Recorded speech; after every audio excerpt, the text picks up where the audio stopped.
Hey everybody, welcome to Scarred Lands Myths and not Myths and Matchmakers, that's my other stream. Sins of Oh no. Shelzar, episode 4, Anabasis. So when last we met, the group had broken up into three separate units because we all know that the best thing you can ever do in Dungeons and Dragons is split the party. So, I mean, what's the worst that could happen? oh, I'm glad that you said that. So Beetle, just why did you do that? just to go over where everyone was when last we parked, you see Lulu, who had just had a great victory in the fighting ring, had been being escorted for a meal with one of Pawnless Fen's underlings. And those underlings have taken you to a underground place where you could sit down and dine. You're going to meet the person who's in charge of the fighting ring. So that's going to be fun for you. And you had Breck and Tan with you. Outside, after successfully rolling a coal goblin in the alley, you managed to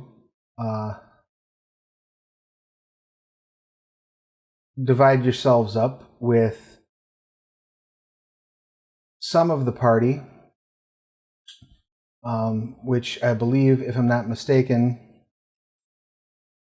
would consist of Ithrin, Aland, and Charlung are making their way back to, or we're planning on making their way to the Temple of Enkili to meet with everybody else once you've all sort of finished your work. And if I'm not mistaken, that leaves going back into the arena to try to meet up with the others. We have Charlie and Haiku, right? Are all present and accounted for. Yes. Excellent. Yes. So, yeah. So let's start things off first with our friends in the dining hall. So you're taken to the steps and walked downstairs and basically left by the halfling you were with. And they tell you that Ixel will meet you in the dining area. And when you step down into the dining area, you see this rather large room out in front of you, tables set up. There's a sort of chamber with a barred door on it that you can only assume is where the money is. It's the counting room, effectively. And you see, a couple stoves out. There's a hearth back here burning. Chained to the hearth, you see a very disturbing looking creature. Basically like an emaciated sort of humanoid with just looks like all of the fat in its body has been sucked tight and the skin is just pulled paper thin. Its mouth is an extra large maw filled with sort of bloody teeth. Sitting at the table in the center of the room is a Kelder dwarven man who is almost round, just totally pot-bellied, very heavy set, and there is a banquet-like spread of food on the table out in front of him.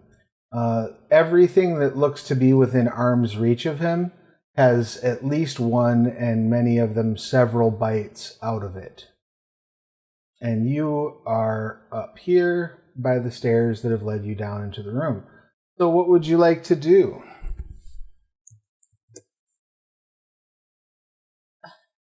Are we supposed to be participating in the eating or waiting for someone? They invited you to join them for a meal so that you could learn about the organization. So I'll probably go to the table and start learning about the organization. Excellent. All three of you head over to the table? Breck's looking at the chained, emaciated person and asking internal questions. Is there anything that is normal about that? That's like, oh, I know what that is. Normal, no, but you certainly can make a religion or history check if you like. Okay, I would like to do that because Breck's not just going to walk right past that. You said history? Oh, yes, history. I get real good on that one.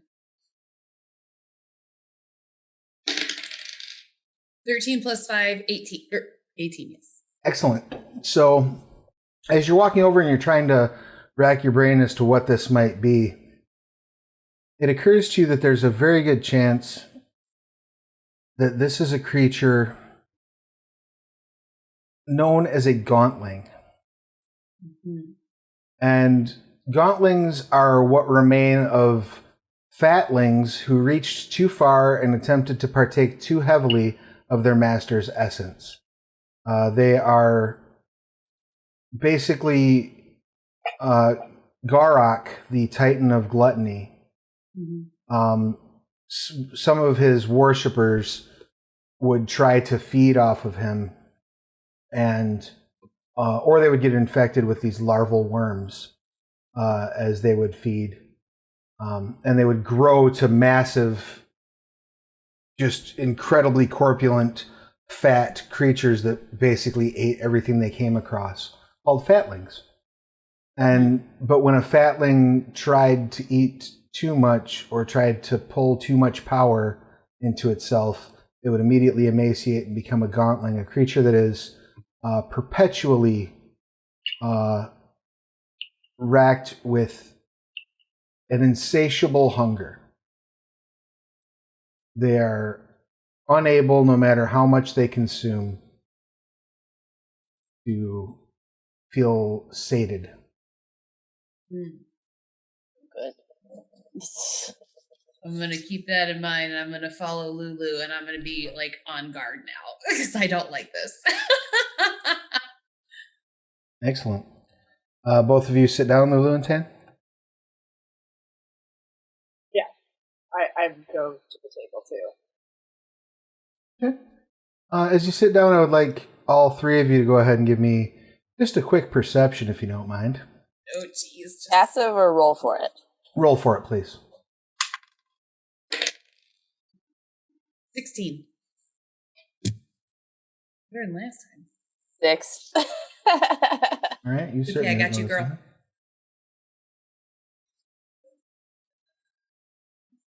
that.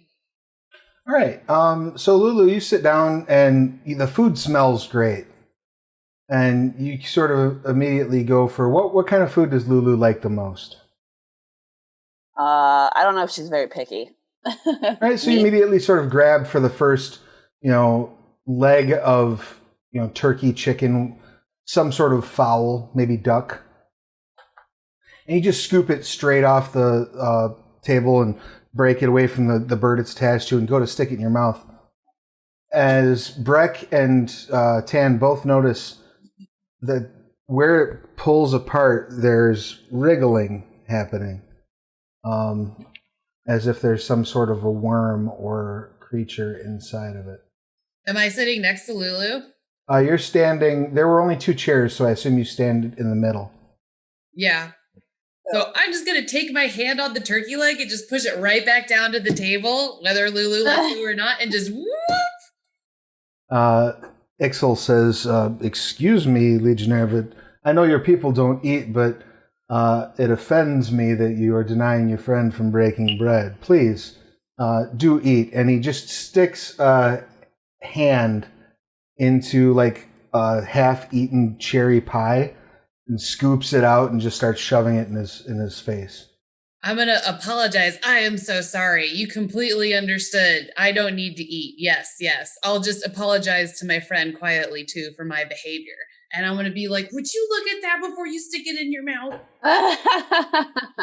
I think Tan exclaims basically that I am a monk, I'm practicing fasting, and please forgive me, but it is rude for my friends to also eat in front of me, for I myself cannot. I see. Well, I would never ask you to be rude to your friends. And he grabs like a bowl that's filled with some sort of a mush. Looks like maybe like a fruit cobbler of some sort that has been just almost liquefied, like whipped into a liquefaction, and just pours it down his throat, running down the sides of his face, getting caught in his beard. And he sets the empty bowl down and pulls his beard up and starts to like suck the fluid off of it. And he says, "Perhaps it would be best if we had this conversation by ourselves." Okay. Okay. Rick doesn't say that out loud, but he looks at Lulu real hard. 30 There's just a lot of shock. All I see is sucking on a beard. Right? There's disrespectfulness behind my beard. You can feel Is if the two of you would care to perhaps wait upstairs. I'm gonna look at Lulu and I'm not moving till she tells me yes or no. I mean, this is what we came here for, so I'm gonna have to say it'll be fine. Right, this was the mission, was to get to know these people. The mission was to get to know these people. So. I don't know what it'll be fine. It'll be fine. I can stay. Yeah. It'll be fine. You guys come back in 5 minutes or 5 minutes is enough to have a conversation. Before you stick them in your mouth, jeez, and I'm gonna walk off all huffy. All right. I won't. No more sticking things in my mouth. Beware the food. Don't eat the food. I'm still offended, right? Even if I leave, I'm offended. Don't eat it. Even if I leave, I'm offended. All right, so the two of you are walking out. I guess we're going back upstairs. I was told to. All right, so you two start walking out, and he says, "Your friends are passionate. And that's why I like him. Here for a drink." He grabs a bottle of wine with his like just food encrusted. There's like crumbs and saliva and like backwash dripping from his fingers as he wraps them slowly around the neck of the wine bottle. Says, I don't want anything. I'm just gonna say, "Oh no, thank you. We only have 5 minutes. I only have a few minutes to talk, and I would rather just indulge in conversation." Indulge. It's a good word. He grabs the rest of the bird that you pulled the leg off of and just starts taking bites out of it itself. And go ahead and give me a perception check if you don't mind. Went so well last time. It did. 13. You notice it's hard to tell with his beard, but it looks you're pretty sure that his jaw is opening wider than a dwarf's jaw should. And I'm already aware that we think that they're Titan worshippers from last time. Right. Yeah. What kind of information would I be trying to figure out from them for the lady who hired me? Having proof that they're Titan worshippers is definitely a plus. Finding out about their operation, how the fights are working, things that you could also, aside from proof that they're Titan worshippers, which would help get them sort of shut down. Anything about the way their operation functions that might help get them shut down? Okay. What is there something that would prove that they're Titan worshippers other than the obvious gluttony, the mouth opening too far, and the guy chained to the fireplace? I mean, yes, all those things probably would. Whatever's wrong with the food that's got your friends freaked out might also be useful. So, okay, I'll just keep that to myself for now. So I'll ask him, like, the fights were really fun tonight. Are you in charge of them? What makes your fight so much more fun? Oh, it's because we recognize that the people have a hunger. He dips his hand into like a bowl of lukewarm soup and just it is our purpose to serve that hunger.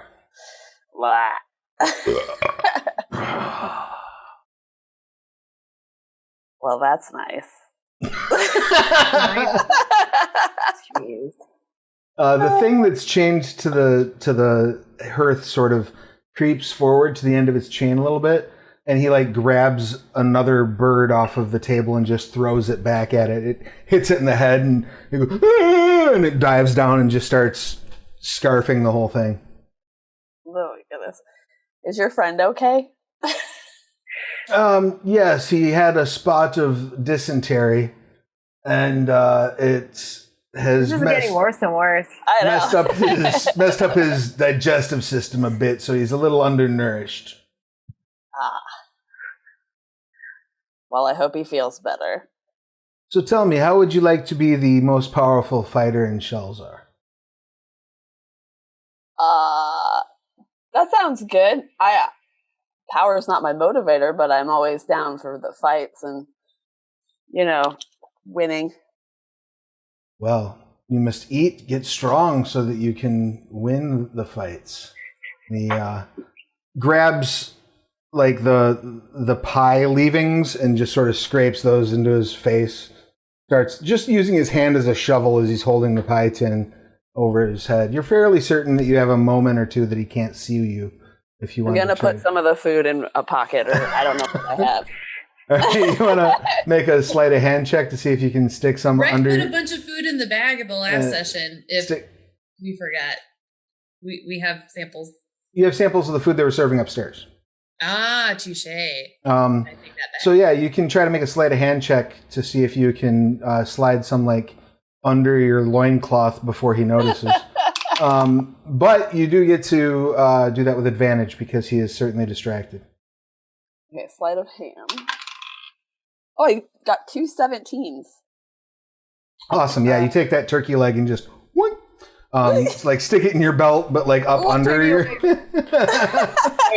did you stick it? Stick it exactly where you think I stick it. So you've successfully hidden the turkey leg. I'll get back to you in a moment as you're continuing your conversation. Up in the next floor, Charlie and Haiku, you come into the door you left out through the short hallway and back into the fight pit. And as soon as you enter the fight pit, you see the legs of the fighter who died sticking out from underneath what appears to be, at first glance, a human crouching next to them as if maybe they're administering some sort of healing or somehow tending to the body. But about the time that you get fully into the arena, you hear the sounds of wet chewing.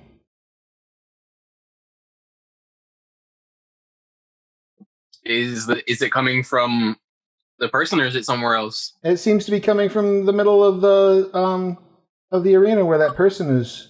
Is it reasonable to believe that means he's eating that dude? It is reasonable to believe, yes. Do I have to roll for that? No. That's the conclusion I came up with. You do not have to roll. It is loud, it is moist. He's a slurper, and definitely not chewing with his mouth closed. Gross. Gross. Mop it up. So they sort of we probably shouldn't be seeing this, so I'm gonna try to get him to duck away. Okay. With me, like try to pull Haiku off to the side. Yeah, like he should probably not know that we're like watching him do that, because that's probably not a good look. Go ahead and make a stealth check, both of you. 19. Oh no, wait, 16. 20. Oh yeah. 16 plus 2, so that's 18. The two of you sort of duck around a corner real quick as the creature sort of looks up and looks over. And when it looks over, it looks... First of all, you're fairly certain it was female at one point. And it looks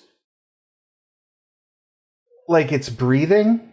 It's showing signs of life, but its flesh looks rotted off of its face in large patches where you see these sort of, where the musculature seems to be wiggling.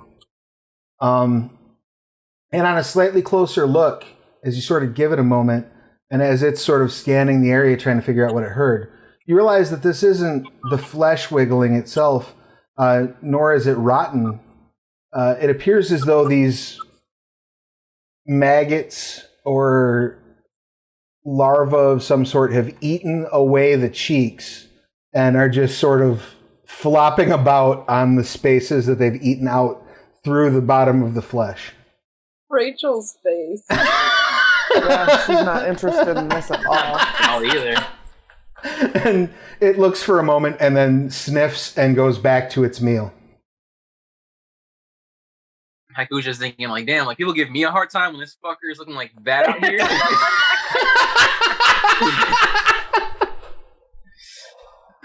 That Valid looks point. fucked up.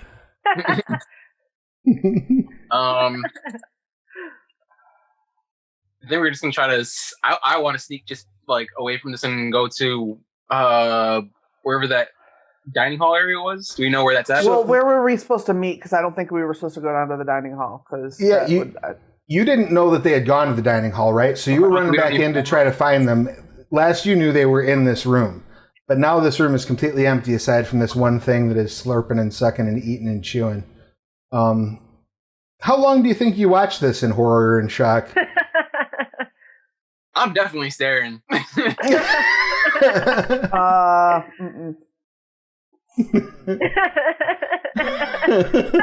Like, Haiku's like not usually like judgy, but he's definitely very, very judgy right now. Cats This have is how it feels. sensitive sense of smell, so I don't believe for a second I could tolerate that. Okay, so are you going to try to... The only way through this area that you know of is through it. You could try to sneak... You could try to like climb up the wall stealthily and get up into the seating areas, but there's really no way to get past this thing without just going past it. Or you can just go right back out the way you came. Like, that is also an option that is on the table. I don't want to make you think you don't have that choice. I want to just sneak around it, sneak past it, and... All right, are you going to try to stay on the ground floor, or are you going to try to get up onto the top floor? I'll stay on the ground floor. All right, just go ahead and give me a stealth check with disadvantage, please. I'm gonna follow him. Okay. Do I have advantage First also? roll is a 19. Second roll is a 17 plus 2, so 19 still. You do both have disadvantage on your stealth checks. As you sort of ba-dum. Well,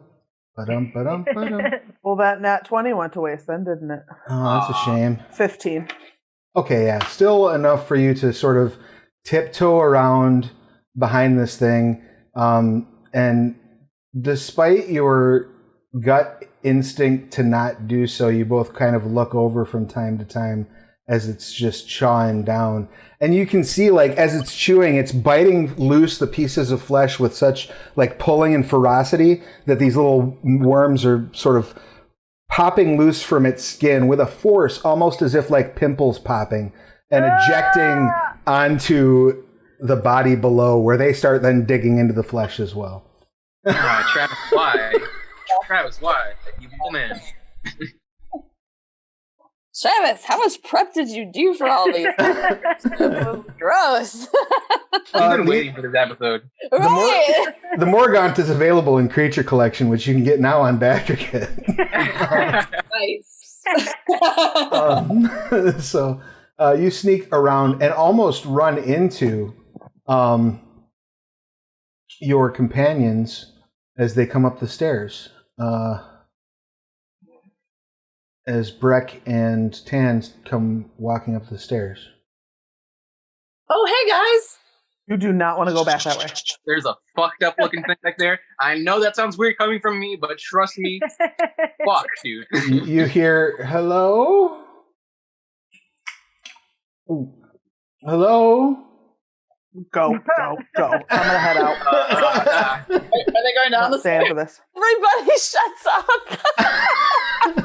Are you And I'm like, I usually want to say hi. are you running out the door like outside, or are you running down the stairs?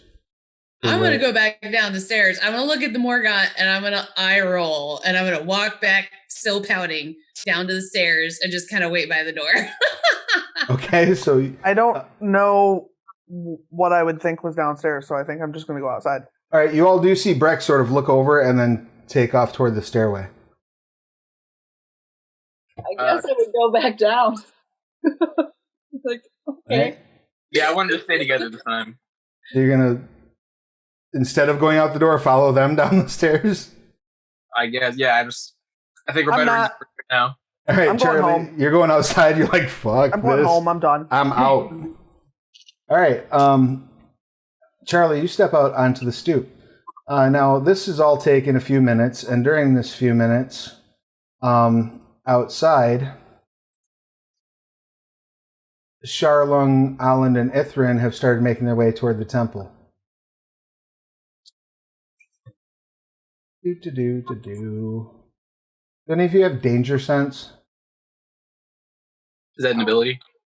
Wait. Yeah, it's a class ability, but it would only be Ithrin, Aland, or Charlung that might have it. Where would it be?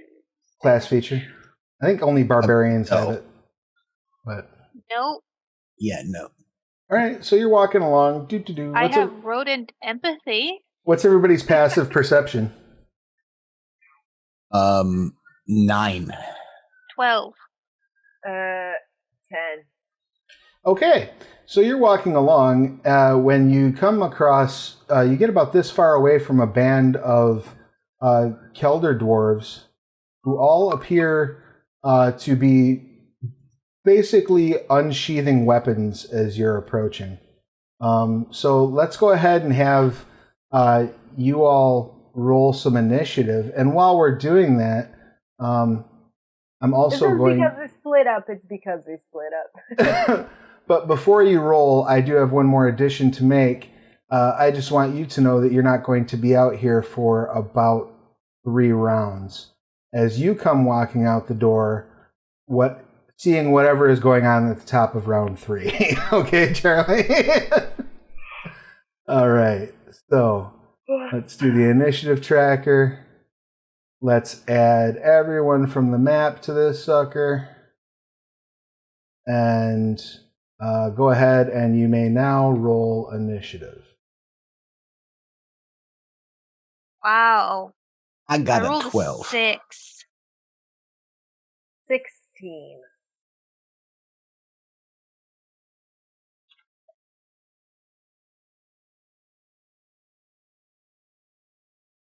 I was so excited when I logged into D&D Beyond and it's like, they have a dice roller. First actual roll. Why have you betrayed me, dice roller? Very, Yeah. very cruel of that dice roller to do that. I know, I rolled really well when I was like just playing around with it. You wasted all your good rolls. It knows. It knows. It knows. Possible. Please, I hope all of you are remembering your initiative counts because I haven't had the opportunity to add them into the tracker yet. Oh, it's staring me in the face right now. Beautiful. More time for me to figure out what to do. Yeah, the It's D&D fine. dice roller doesn't. The D&D Beyond dice roller doesn't let you forget. It's Yeah. just like looking at you down there at the bottom, like Has no mercy. Yeah, if you have not yet done so and you're watching this, you should check out the alpha dice on D&D Beyond. Very, very cool addition to that platform. And I'm told that there's already Roll20 integration, that they're working on Discord. What is it, Avari? Is that the name of the Discord bot for dice rolling? I don't know. They're working on integration for that. And then maybe perhaps one day we'll get it over here on Astral. That's my request to Astral for the week. Get us D&D Beyond die roller integration. you only get Okay. one. Friendly dice. Do you want me to go ahead and roll so I get in the... Yeah, so that way I know where you fall in the initiative order.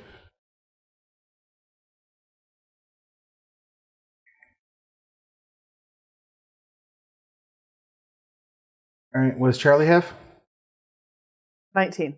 19, excellent. What does Ithrin have? 6. 6, beautiful. Charlung? 12. Excellent. And Aland. 16. Wonderful. All right. The first action goes to this feller over here who does not see this happening quite yet, so he's just going to be walking at a leisurely pace. 10, 20, 30. Okay. And that comes to Charlie, who is not here yet, so that's your first round out. Comes to our guard over here, who is walking their patrol circuit. 30.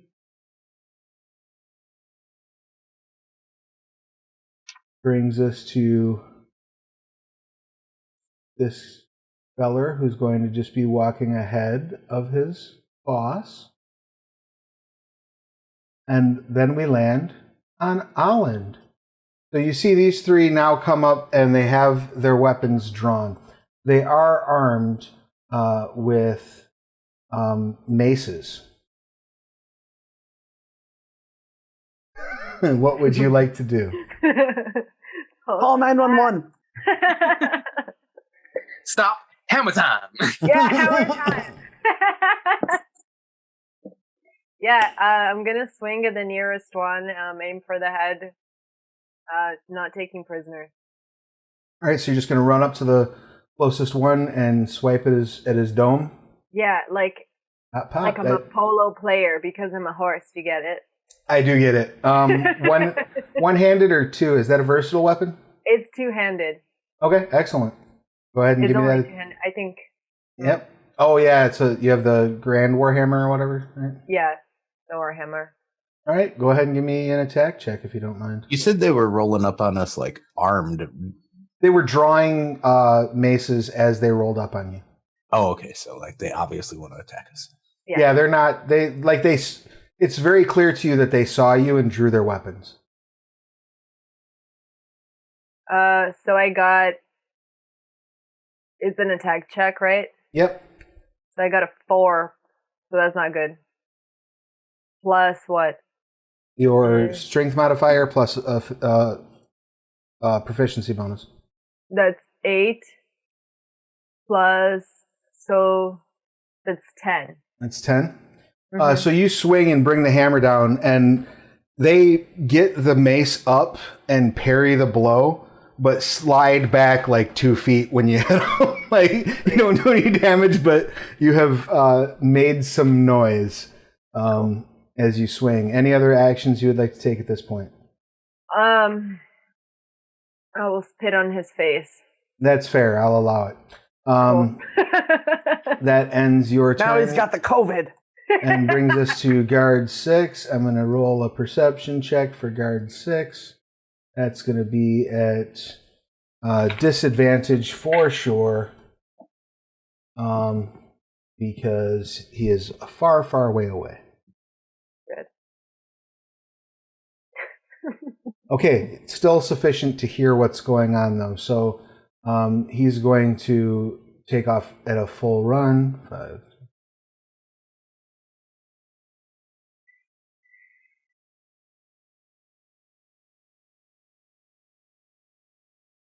I'll get up here. He's going to tell his buddy to come with. It sounds like sounds like a fight's breaking out. That brings us to guard 10. He's also going to make a perception roll, which is going to also be at disadvantage because he is far, far away. Oh yeah, he doesn't hear squat. That brings us to our dear friend right here, who you just tried to brain, Aland. So as he sort of slides backward under your mace, he's going to like drop down and go for your knee, basically with the mace. Cool. So it's a 22 to hit. Does that hit? Oh, probably. I have armor class 14. Yep. So you get hit in the leg, and you take 8 bludgeoning damage as you feel like a pop, and your knee kind of buckles and starts bending the way everybody else's does, and that does not look natural to you. It hurts. How many hit points do you have? I have 5 points now. Okay, yeah. So it sucked. You're fine, but it did not tickle. And that's his whole turn. And that will bring us to his buddy right here, who is going to step up, step next to you, step here, and take a swipe at Ithrin. But I'm so nice. Why? Does a 14 hit you? Oh no. Oh, that is exactly my armor class. All right, you take 5 bludgeoning as he comes up, and like he runs kind of around the iron bread and like just backhands you with this mace right across your snout. Blood sort of flies forward, your ears wiggle with the force of the blow, and it is not a fun day for you. That will bring us to Charlung. What you got?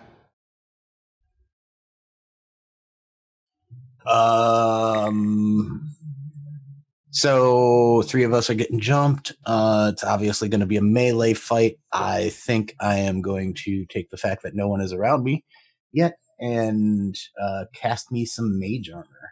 All right. So throw up mage armor. Bane illuminance, and all my like entire body starts like glowing blue. Like the waters are like swirling around me, creating like an armoring effect. All right, so that definitely catches the attention of everyone who has line of sight on you. Fortunately for you, that's pretty much the people who already know. So that's good. Is any bonus actions, anything along those lines? Is there? I mean, I'm a decent fighter. I think I'm just gonna take 2 steps this way and kind of box this guy in and try to protect my friend's flanks and make sure that this guy is flanked. Okay, excellent. That brings us to this fella who's just kind of moving along with his buddies. And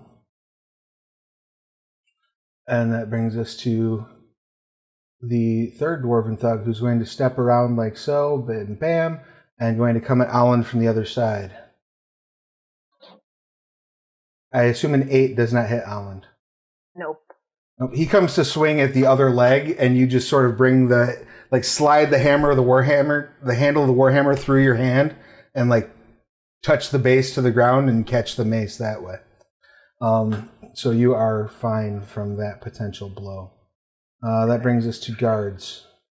So these guards down here are blissfully unaware of what's going on, but where are we at, guard 11? He does run up. Because that's useful. Ithrin. Okay, so for my speak action, I'm gonna address the guy who just hit me and say, "Ow! I don't even have any money."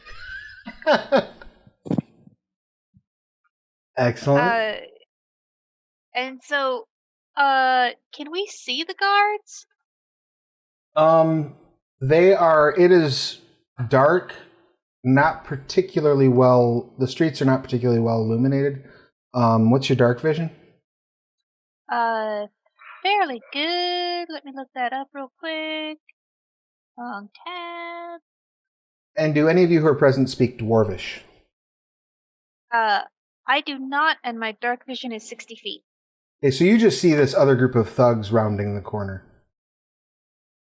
Okay.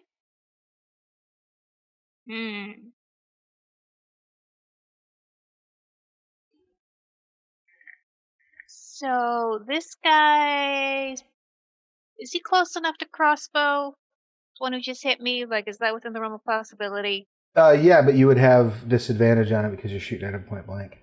Oh, okay. I'm gonna cast Infestation on him. Oh. Icky. Icky. Yes. So they must succeed on a Constitution saving throw, DC 12. Okay. Let's see how that goes. 20. Ooh. So they make their save. Does it have any effect on a successful save? Not at first level, no. Okay. So what does happen?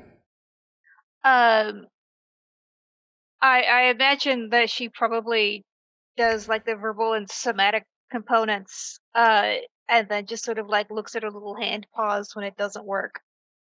Right on. Enough. Why have you forsaken me? That brings us back to the top of the order. So now seeing what's going on,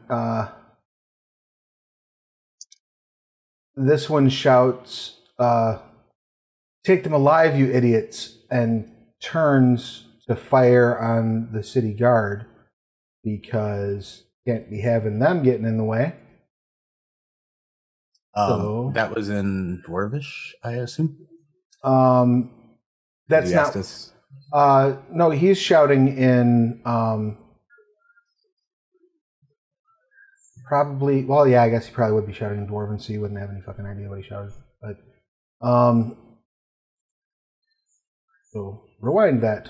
But Does Dwarvish have any relation to Deep Speech? no, not really. Okay, just checking. And forgive the inaccurate icon, but that is the roll that he's making.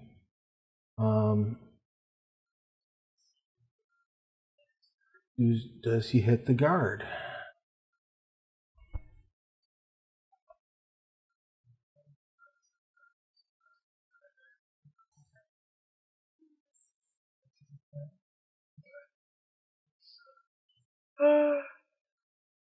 Wait, which one of these guys is a guard? Much further out. Oh, okay. I can't even see it. He fires his crossbow. You're not quite sure where or at whom, but he turns and fires his crossbow. That's the second round for Charlie. So Charlie, you're kind of getting up to the top, and just as you can sort of see, like under the doors out front, this bluish glow that you might recognize as Charlon casting magic. Okay. The human guards.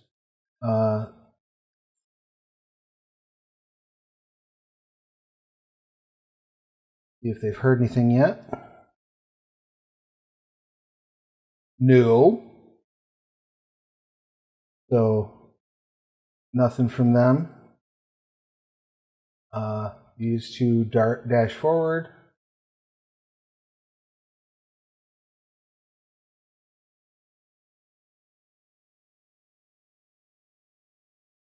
So they run right up. Not quite close enough to do anything to y'all, but close enough to get up into the melee. Holland, what would you like to do? So I'm not like stuck with him like right fighting because he took it out and hit my leg.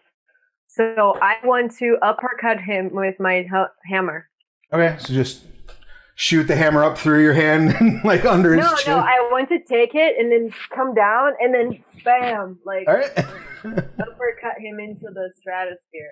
Excellent. Go ahead and give me an attack check, please. I love it. Freaking, please, like I'm talking to my dice roll. Don't forget, y'all. You all have inspiration. Do we? Ah! Oh, wait, I start- couldn't have used that on anything. You I have no inspirations on my. You should all start your session with inspiration. Every session? Yeah. What? That's awesome. We've been doing What this does for that do? 64 episodes. I never do that. Inspiration does it let Same. you reroll? If you spend inspiration, you can gain advantage on any one roll, or cancel disadvantage on any one roll. Okay, so I got 16 plus strength, 17, 18, 19, 20, plus 2, that's 22. Okay, so yeah, that hits. That is not a Cool. problem. Go ahead and roll the damage for your warhammer. It's 1d10 plus 2. Because there's two numbers. There's 1d8 plus 2 at the top, and then at the bottom it says 1d10 plus 2. 1d10 is if you're using it two-handed. I am. So yeah, it's a versatile weapon, so you can go one-handed or two-handed with it. Oh, makes sense. So you get the 1d10 because you're using it two-handed. So 1d10 plus 2 Yep. plus 4. Yep. All right. So that was 5, 6, 7, 8, 9, 10, 11. All right. So you crack him under the jaw, and he spits out a couple of teeth and a shower of blood, but he is still up. And he goes back a couple feet. Ugh.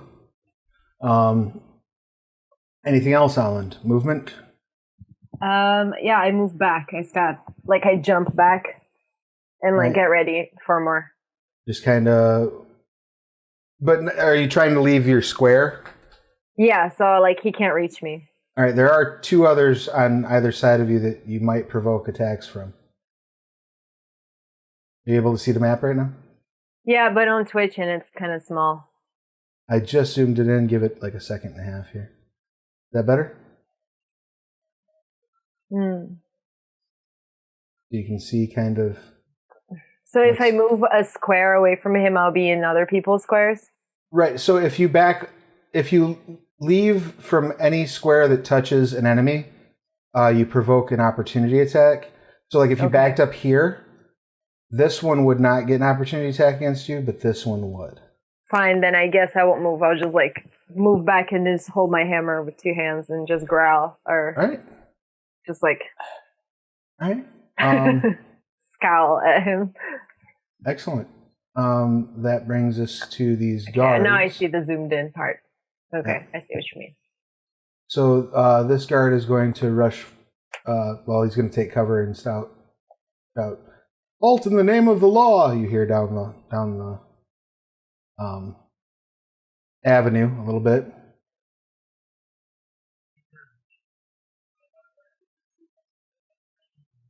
That starts to draw the attention of the other guards. They start making their way in that direction.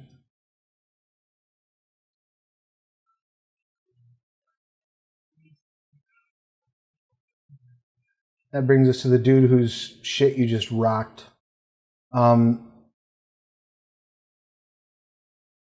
He is going to step in and take another swipe at you with his mace. I assume a 9 does not hit you? Nope. All right, again, you catch it with the head of your warhammer. And he definitely looks like he's a little bit scared of you. Good. Oh shit, I might get eaten. Can I take an opportunity attack since he attacked me? No, because he'd have to leave your square in order for that to happen. Of his own volition. So if he gets pushed out of your square or something like that, it doesn't provoke. This one right here is going to take a swipe at Charlung, because obviously Charlung's doing some woojie, and that's not going to go over well. I assume a 9 doesn't hit while you have your AC 15. Yeah. So he hits, and as you see this mace come down on Charlung's shoulder, you see the outline of plate mail armor appear around Charlung, just for a moment, made out of that same blue energy, like a watery sort of plate mail armor. That's really cool. And that brings us to Charlung. I'm gonna smile at the guy and unsheath my great axe and fucking smack him. All right, very good. Go ahead and make your attack check, please. Does an 18 hit? Yes, very much so. Yeah. Oh, take 15 damage. Okay. So you bury your great axe in his shoulder, about you feel the collarbone go under the great axe's weight, and you hear him start to wheeze, and he bubbles up a little bit of blood, but he is still alive. Ooh. And that will bring us to this guy who's going to step in and try to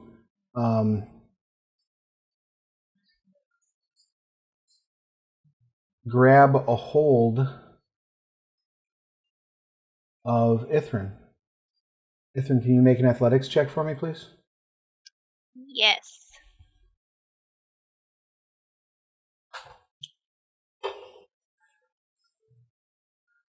Oh, it takes a while for the dice to show up. Okay. Oh! I hate these dice.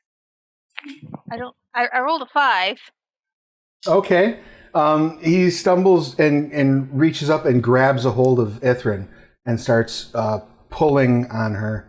You are grappled at this point by the dwarf, who got a 6 to grab you.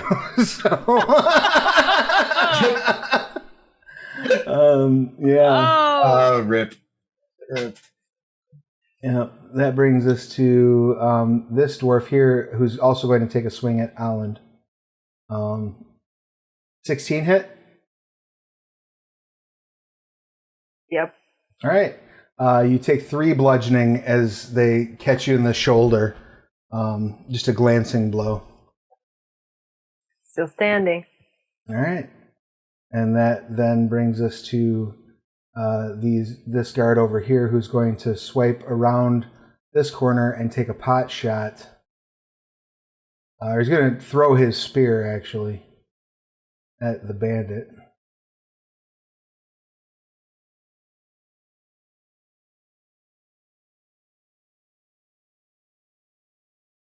And miss horribly. The bandit laughs. Ha ha! Guards 8 and 7 are still clueless, but they are walking down here, so they will be not clueless at the end of this turn. Hey, there's a fight going on down there. Think we should get involved? Ithrin, it's your turn. What would you like to do? Oh, can I try casting Infestation again? Yes. Does Infestation have a somatic component? Yes it does. You will need to break the grapple first. Okay. So that would be another athletics roll? Yes. Hold on, let me just check something here.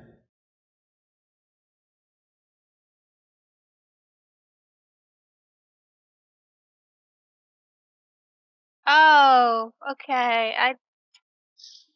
I'm gonna complain to D&D Beyond because I rolled another 5. All right, well, let's see how the guard that is holding, or the thug that is holding onto you does. They might not do much better. No, they sure did. 16. So you can't break free, but you can still act. You just, because you are grappled, you are. All right, your speed becomes 0. You can't benefit from any bonus to speed. Oh, that's it. So you can use somatic components if you want. Oh, okay. So yeah, you can absolutely cast. It does not stop you from doing that. I thought it inflicted incapacity on you for some reason, but it does not. Okay. All right, so yeah, you can totally cast Infestation on him if you want to. Yeah, so he's gotta make another Constitution save at 12. 14, unfortunately. Mm. The bugs do sort of crawl out, but then fall to the ground around him. I need to make a pilgrimage to whatever shrine of God that I pissed off. Well, you are on the way to Enkili's shrine, and she can probably, or they, I guess I should say, can probably help.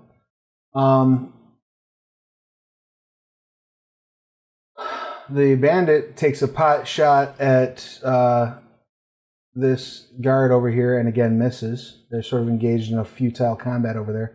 Charlie, you get to the door. You see this fight going on. A dwarf has a hold of Ithrin. Looks like there's 4 dwarves beating on Aland, while Charlung is standing off to the side. And you know that you are close enough that if you yell, not only will everyone here hear you, but everyone in the basement will hear you as well. Okay. So I'm going to shout. And then I'm going to move to here. Okay. And then I'm...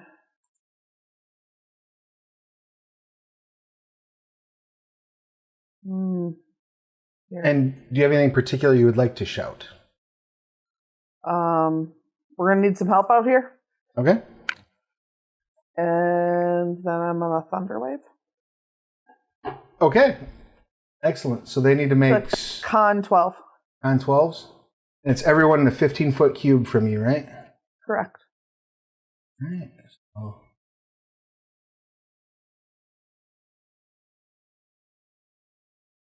which one are you? There we go. Oh, nice. All right. So, lots of. Okay, that one makes it so it's half damage, and they're not knocked back. You just want me to roll damage once, right? Right. That one does not. That one does. And that one does not. Okay. So, yeah, roll your damage. 7. All right. So, Bug 4 takes 7 and is knocked 10 feet away from you, correct? 10, yep. And prone, or just 10 feet? Just 10 feet away, I think.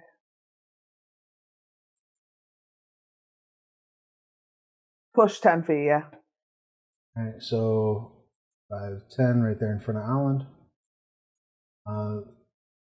I believe 3 was the other one that failed. Yep, so they will take 7. And they get smacked into Aland. I will give Aland a reaction to take an opportunity attack if you'd like. Yes.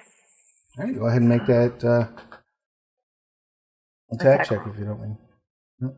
That was 12, 13, 14, 15, 16, 18. Absolutely. Cool. Go ahead and roll that damage.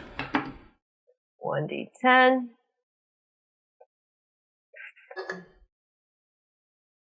So that was a 1 plus 4.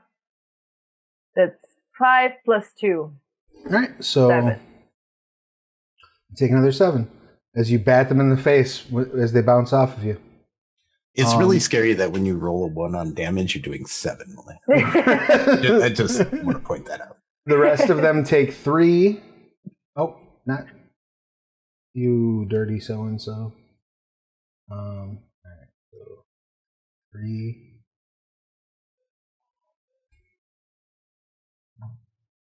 And so the rest of you down in the basement here, gonna need some help up here. Boom! From up top. We're gonna hold there for just 1 second as we dive downstairs. You have basically finished speaking with them. Was there any other information that Lulu was specifically trying to get? No?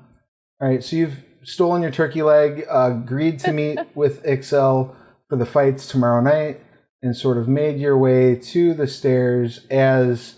now, were you all going downstairs, or were you waiting at the top of the stairs? So I went back down to the door and like stood at a respectable distance away from the door, but still like door eyesight. All right. So yeah, Lulu steps out into the stairwell where the rest of you are kind of standing in the stairs, literally right as you hear, "Gonna need some help up here." Boom. Run to, we need some help. I'll be like, Yeah, there's gonna be a pit stop if that person's still there. Yeah, I just run back out.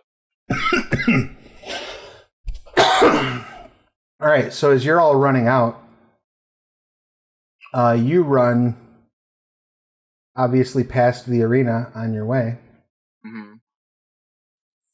where now the Morgaunt is right in the door. So we are going to, because I love complicated encounters. I'm gonna clothesline it while we're running. She'll never see it coming. Is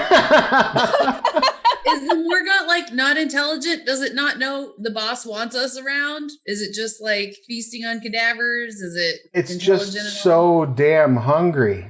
It's so damn hungry. Got it. Yeah. So you're gonna try to clothesline it as you go through, Lulu? Yep. Before it has any time to register. Go ahead and make an unarmed attack.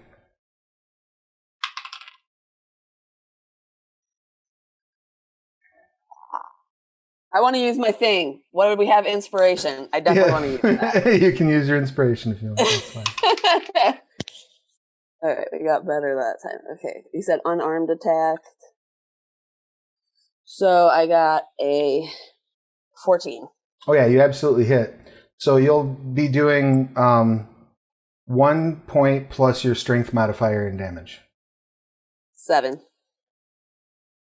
So you run up as you're passing this Morgant, as it leans into you. You bring your clothesline across it, and its head pops clear off of its body, spraying those maggots kind of all over the immediate area. No. So I need each one of you to go ahead. Why do we gotta go back to the maggots, Travis? I need each one of you four to go ahead and give me a dexterity saving throw at a DC of 10, please. Probably also a constitution. To dodge maggot explosion. Yeah. And a constitution 19. check to see if you barf as you see this happen. Right. What? You said it's a constitution No, saving? it's dex saving throw. I'm sorry. Dex. I got an 18. Wings up. All right. And what did Brett do? I got a 6. Oh, gross. Yeah, like you got a couple like in your nose. I might pause the run for that. What did Brett get? I'm sorry. 19. Yeah. So yeah, But you I'll take go this. help Lulu out and cast Prestidigitation and just be like, this is the second time tonight. So you cast Prestidigitation on Lulu, and not only do like 4 of them fall out of her nose, but you see like 12 of them fall out from between her legs. Oh.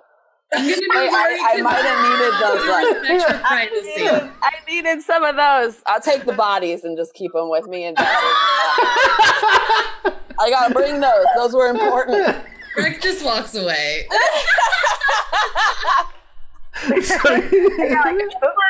Tan for sure is like, okay. I think, so I got an 18 on there. I think as I'm like running past it, I kind of like just like, because this happened like so quickly, I kind of like instinctively just kind of throw like an Eldritch Blast at the body, just like, like oh, totally fine. Yeah, Wait, you vaporize what's left of it. I didn't know if it was live or not yet. I was just like, All right, so that whole thing is going to take about 2 more rounds. So we'll bring you out in 2 more rounds. Meanwhile, back on the street, we having fun yet? Mop it up. Mop it up. So back on the street, where were we? Charlie just went, right? So now these guards are running out to try to sort of head off these bandits at the pass. That brings us to Thug 4, who's going to take the disengage action and back up. Which means we can take an opportunity attack. You can't because they took the disengage action. So if you use your action to back away without opening yourself up, you don't provoke, but that also means you can't attack. Follow what I'm saying? So they're backing up over here, and that's their whole action. That brings us to Island. Crash. So are you going to go for the ones that are still by you, or are you chasing the one who's backing up? No, the ones that are by me. Okay. Which one is your favorite? Which one would you like to swing at the most? I think the one that like messed up my leg, right? That's the one who backed away. Oh, he's the one that backed away? Mother flower. Then the one that's like directly in front of me that I see. Okay. Like the one that's right here, or the one that's right? I can't see. I'm looking on Twitch, so I'm waiting. Oh, for the one that's by Sharlung, or the one that's the one that Sharlung chopped, or the one that just blasted into your body. Yeah, the one that bumped into you would probably be the closest and easiest one to attack. Yeah, that one. All right, go ahead and make your attack check, please.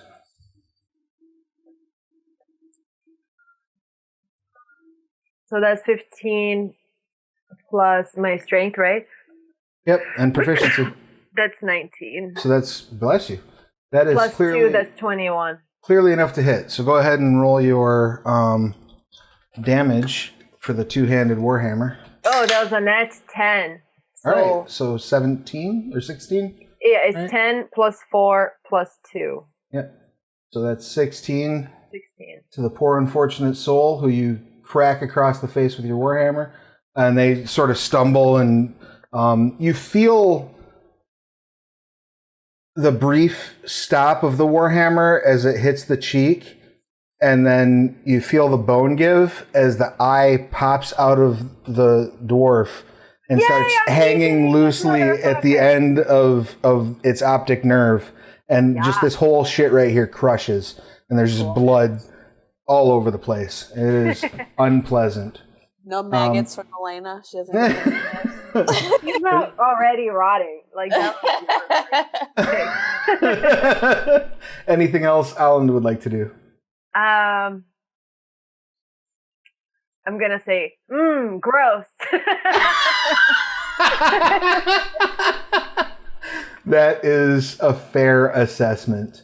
That brings us over here to guard 6, who's going to attempt to throw his spear at the captain. Let's see how that goes. Natural 20. No! He catches this dude in the shoulder and causes him a no good, very bad day, causing 12 points of damage. And he lets out a yelp. Guard 10 has run up. That's basically his turn. Coming back over to our thuggish, ruggish bone right here. He's going to step in and take a swipe at Alan with the mace. 19 to hit. It does. 7 bludgeoning. Can I do second wind? Second wind is a bonus action. Yeah. I believe you have to do that normally on your turn, but I'll let you go ahead and second wind this time. Next time you have to do it as a bonus action on your turn. Okay. Thanks. Hopefully I'll survive. So that was 8. Was my proficiency bonus? No, it's just the straight up. Plus your con modifier. Plus 1. Yep, so 9. So I regain 9. Yep. But you lose the 7 first, so you have two hit points basically, right? Yeah, 4. All right, cool.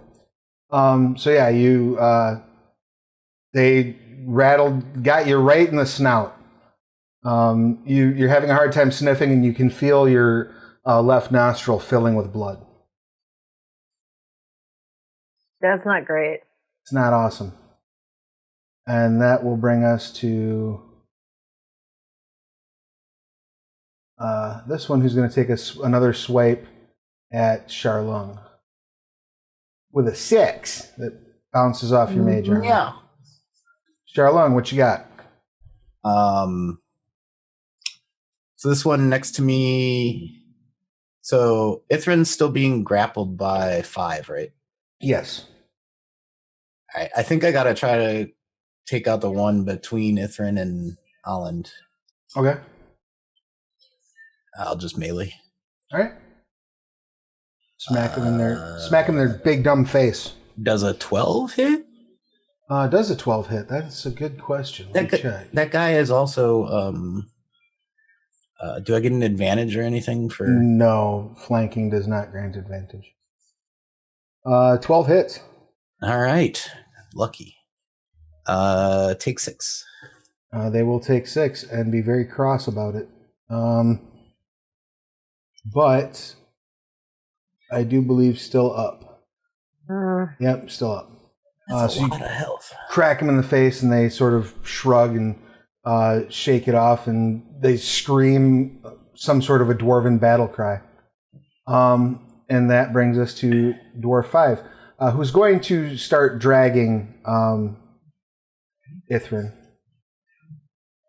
at full is getting fed. at a full run, so that allows for 5, 10, 15, 20, 25, 30, 35, 40, 50. No, too far. Yeah, they're just straight up running away with Ithrin. It brings us to Dwarf 3, who's barely alive, who you've cracked their eye. They have disadvantage on their attack, but they are going to try to get one more heroic swipe in at this damned iron bread. But you don't hear iron bread as it swings at you. You hear it call you a Sutak as it takes a swipe at you. And it botches. And it swings, and you like slap the mace out of its hand, and and the mace drops at the ground at its feet. It is now blind in one eye and unarmed. Good. Excellent. And that... Is it blind or is it still hanging? Because it's if still... the nerve is still connected, it can still see. Right, but it's effectively blinded in that eye. It's seeing Shove it back in. like blood in the ground, and it's probably in some form of shock. Good. I would imagine. Not having a great day. Guard 11 is going to throw another spear. That's 8. To the bandit captain. Not a great day for this fella, because now he's been hit with 2 spears. And guards 8 and 7 shout, "Stop this in the name of the law!" and move forward at a walking pace because they're not dumb. Drop your arms and surrender. Ithrin. I am biting the person carrying me. All right, go ahead and make your attack check for a bite.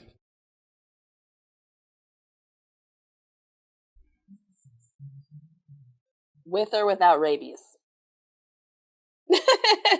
No, I got an 8. I'm going back to my real dice. You could use your inspiration. You haven't used it yet. Use it. You haven't used your Yes, I would inspiration like yet? to use my inspiration for advantage. All right, go ahead. Rolling this on a real die now.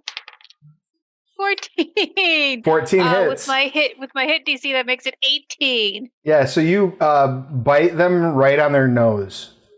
Awesome. And Eat shit. you feel the bone sort of crack beneath. I do 7 points of damage. Good Lord.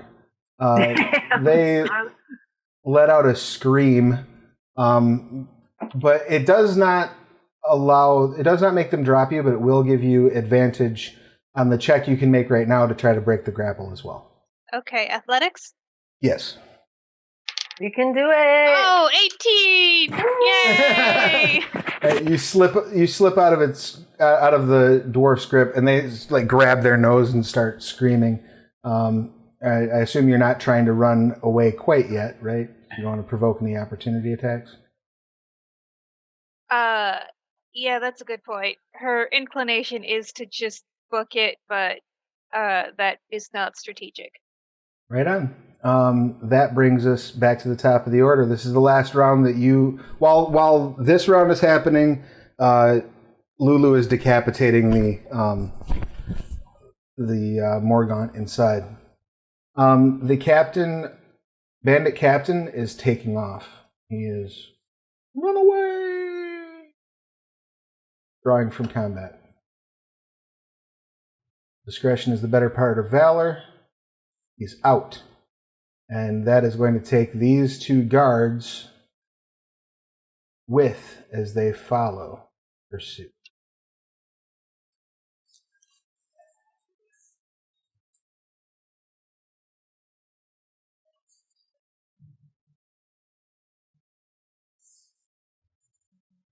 Charlie, what would you like to do? I am going to book it over to the dude who's got Ithrin and jump on them. All right, so just running all the way over. My move is pouncing? 40, so Right. I'll go as fast as I can and jump on him. Claw attack, or just try to tackle? I just want to tackle him at this All point. right. Go ahead and make an athletics check.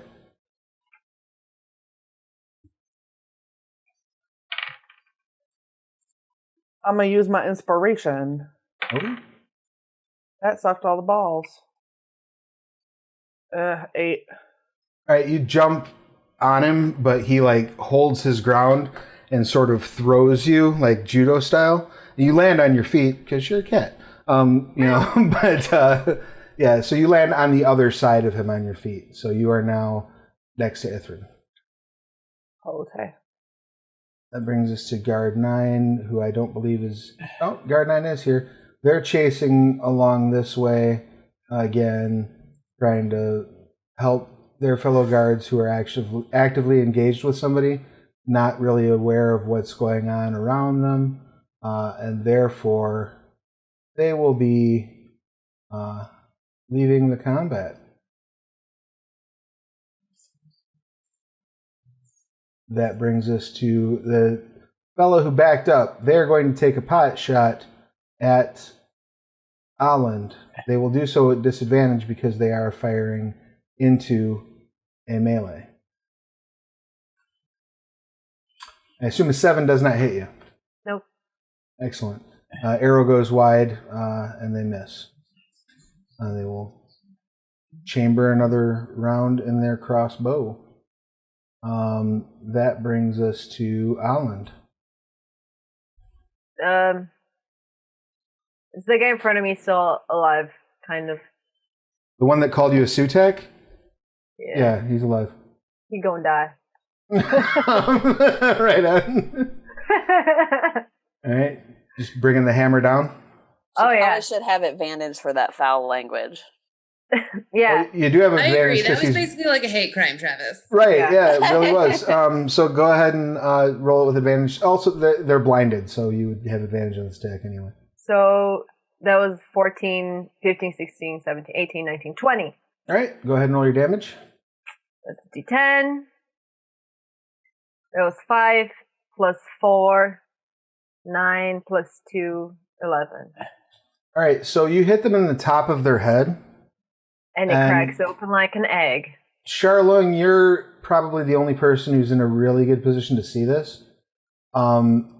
Their head appears to just disappear under the warhammer, and you see them like take like 2 steps, like they turn and stumble for a couple steps, and there's just like a bloody smear where their head was. And they fall forward, and then you see it sort of pop loose. So like she literally shattered the spine and shoved the head into the torso with that blow. That works. That I'll cheer for Aland because we've proven they're killable. Very good. So you can die. They say to the dwarven thugs. That brings us to this dwarf right here, who I'm going to go ahead and have him make a charisma saving throw at DC 10 to see whether or not he shits his pants and runs away. He does not. So he is then going to avenge his buddy and shout, "How dare you!" and take a swing at you with his mace. 22 to hit, 3 bludgeoning damage. On me? Yep. So he comes up under, like right as you're sort of bringing the hammer back up from that blow, he hits you like in the armpit with his mace. Just bam! And you take 3 damage, which I believe you're still up, right? But you're at 1 hit point. I have 1. So you feel a couple ribs go underneath that blow. And that brings us to Shalom. I don't say anything. I just go.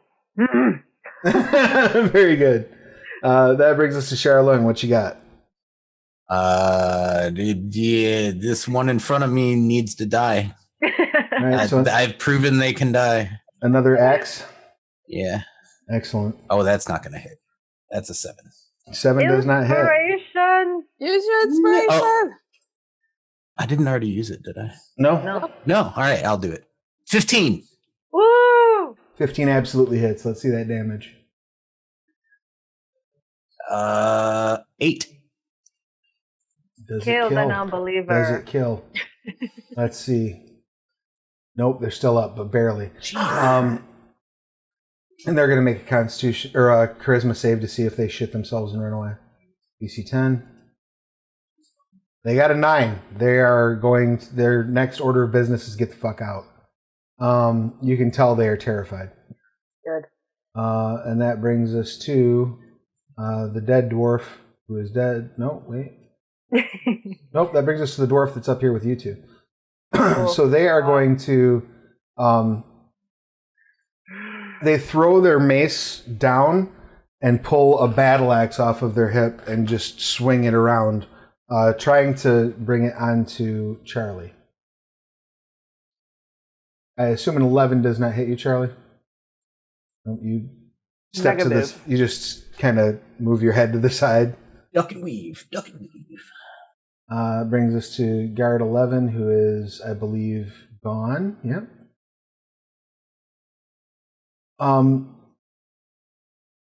You now hear the guards. I said that's enough. Do not make us use violence. What are you gonna do, buddy? There's already violence. I know, right? Did they see the hammer and the watermelon mist that happened? Yeah. Alan's Gallagher impression. Yes, they've seen it. That brings us to Ithrin. I'm gonna take the disengage action and book it away. Right. Which way are you running? Back to my friends. Okay. So you taking off your full move? Mm-hmm. So you're 25 or 30? Let me double check. I think I'm 30. Yes, 30. All right, so you start running back over this way. That brings us to the top of the order. It probably will be Charlie's turn, but at this point, the four of you who were not there, four of you? Yes, right? Lulu, Breck, and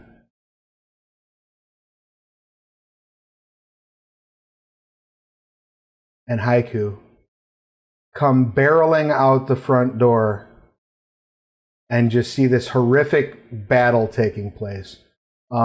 So I'm going to need each of you 1 second. What time is it at this point? Probably 1 a.m.-ish. Okay.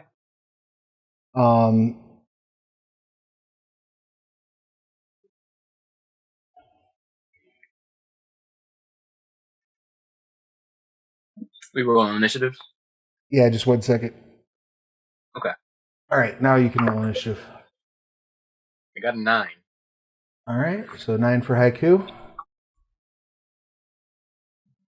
Breck, I got 13. 13. Lulu, You. 2. I was stunned from the maggot.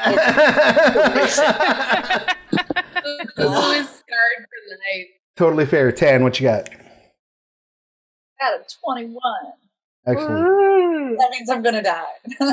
All right, so you come running out, and like Charlie, as you're getting ready to like do whatever action you're doing, you just see Tan come like out into the street. Classic Tan. What would you like to do, Tan?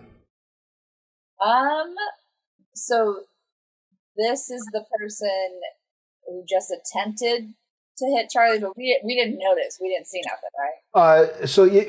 Like as you're pouring out, you see Charlie like back up and Ithrin go running off.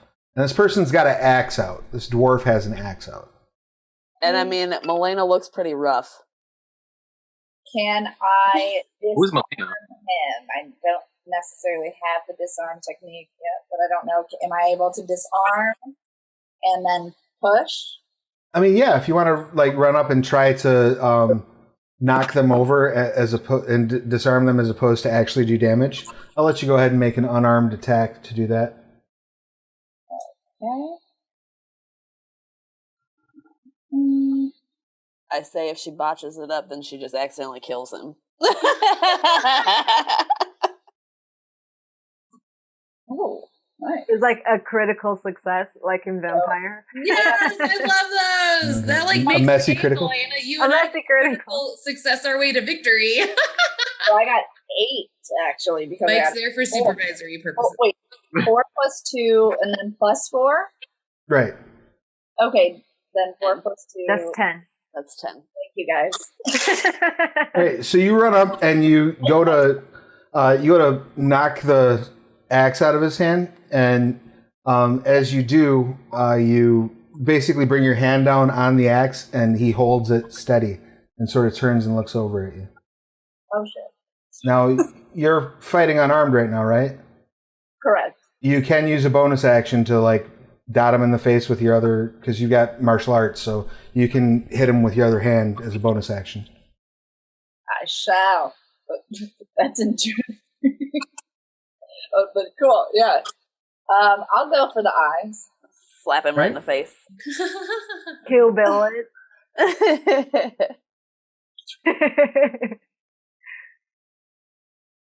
What do I have to do now? I do the Just same- another attack. Yeah. Another Okay. attack. I'm like, Yeah, sorry. Yeah, it's another unarmed attack. it's gone.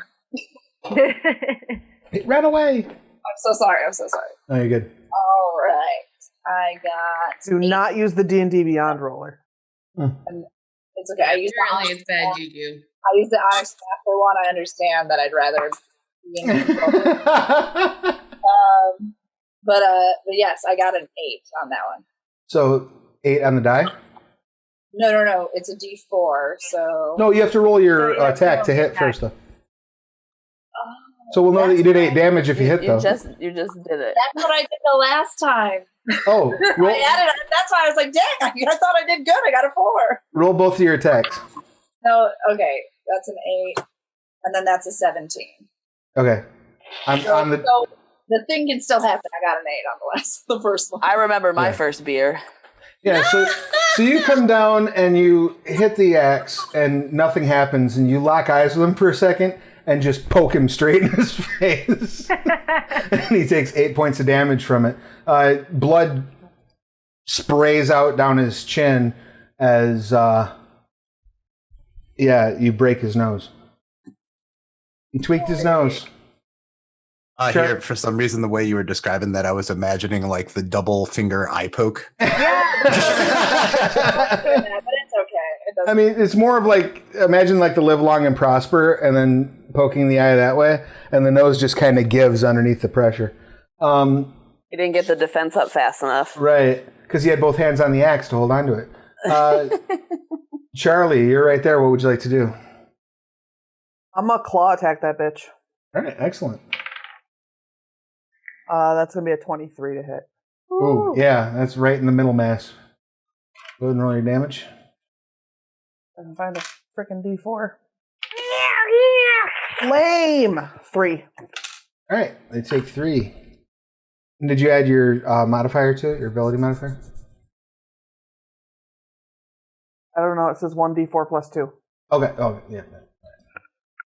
All right, so you slice him across the ribs, and he sort of winces and backs away, but you now have him flanked, and it's not a good day for this poor dwarf here.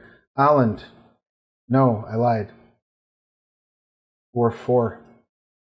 So this dwarf is going to make a charisma save to see whether or not he runs off. Oh yeah, no, he ain't going nowhere. He turns and fires a bow at the guard.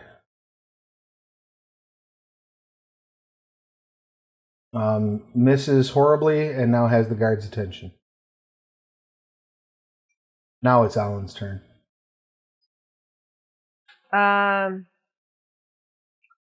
So there's the one guy that's between me and Charlong still, right? Yep. Yeah, so he's gonna go. All right. He starts to turn. You're not sure why he's turning. and you just come around like both hands, like bada swing across the back of his head. Go ahead and roll your damage, please. Or roll your attack first. I'm sorry. Yeah. Ooh. I'm gonna use my inspiration. Okay. Did I already use inspiration? I think you used inspiration. Have I?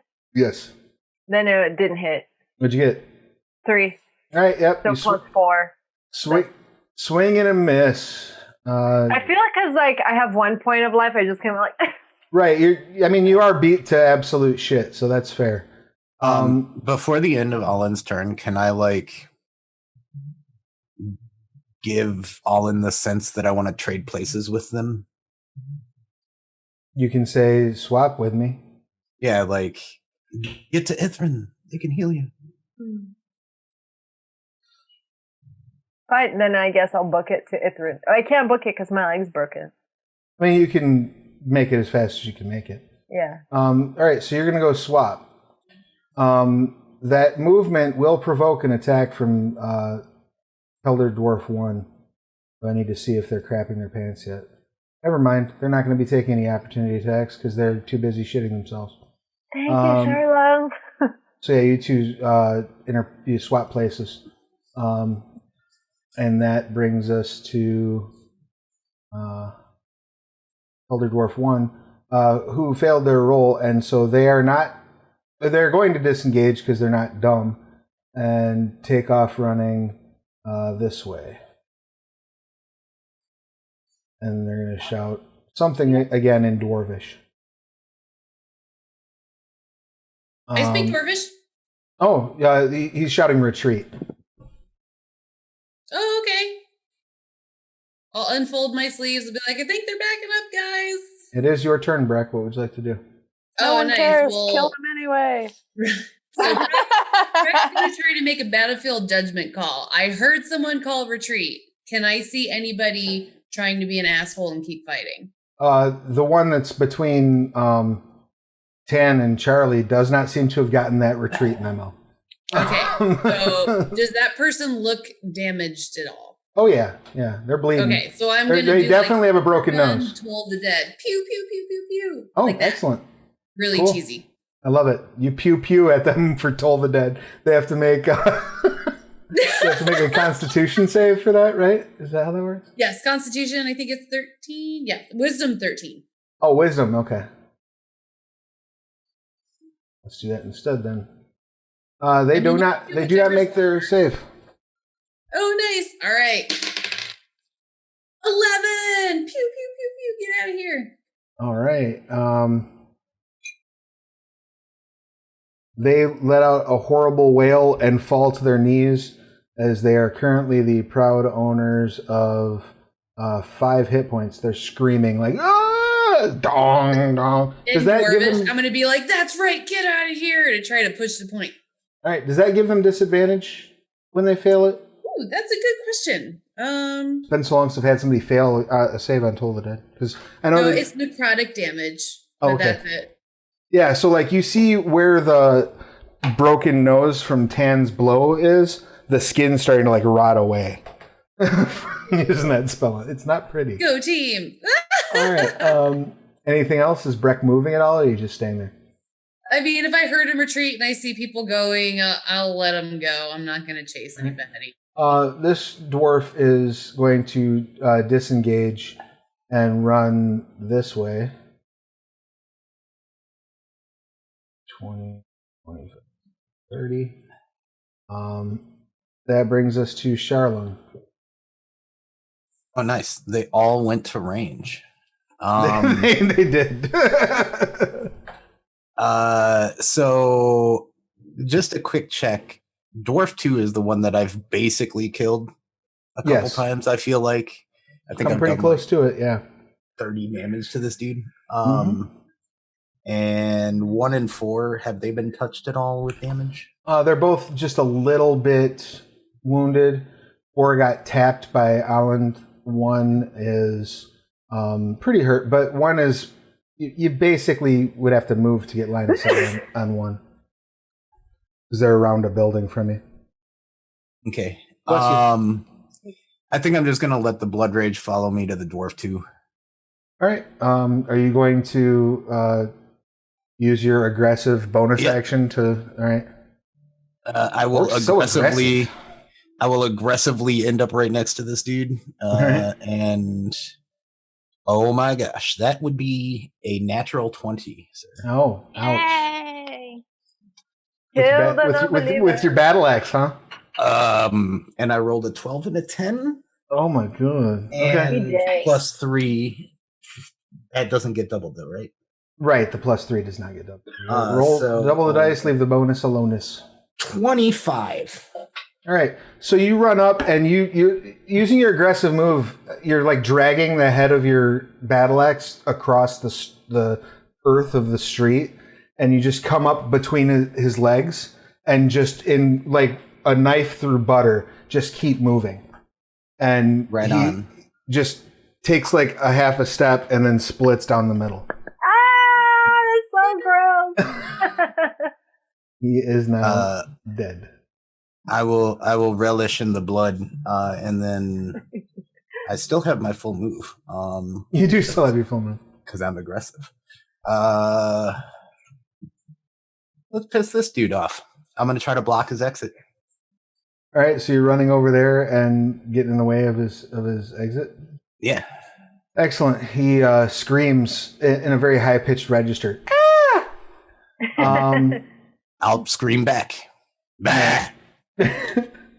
Nice. Well, wait, so you were here. You only have 30 feet left because you still attacked.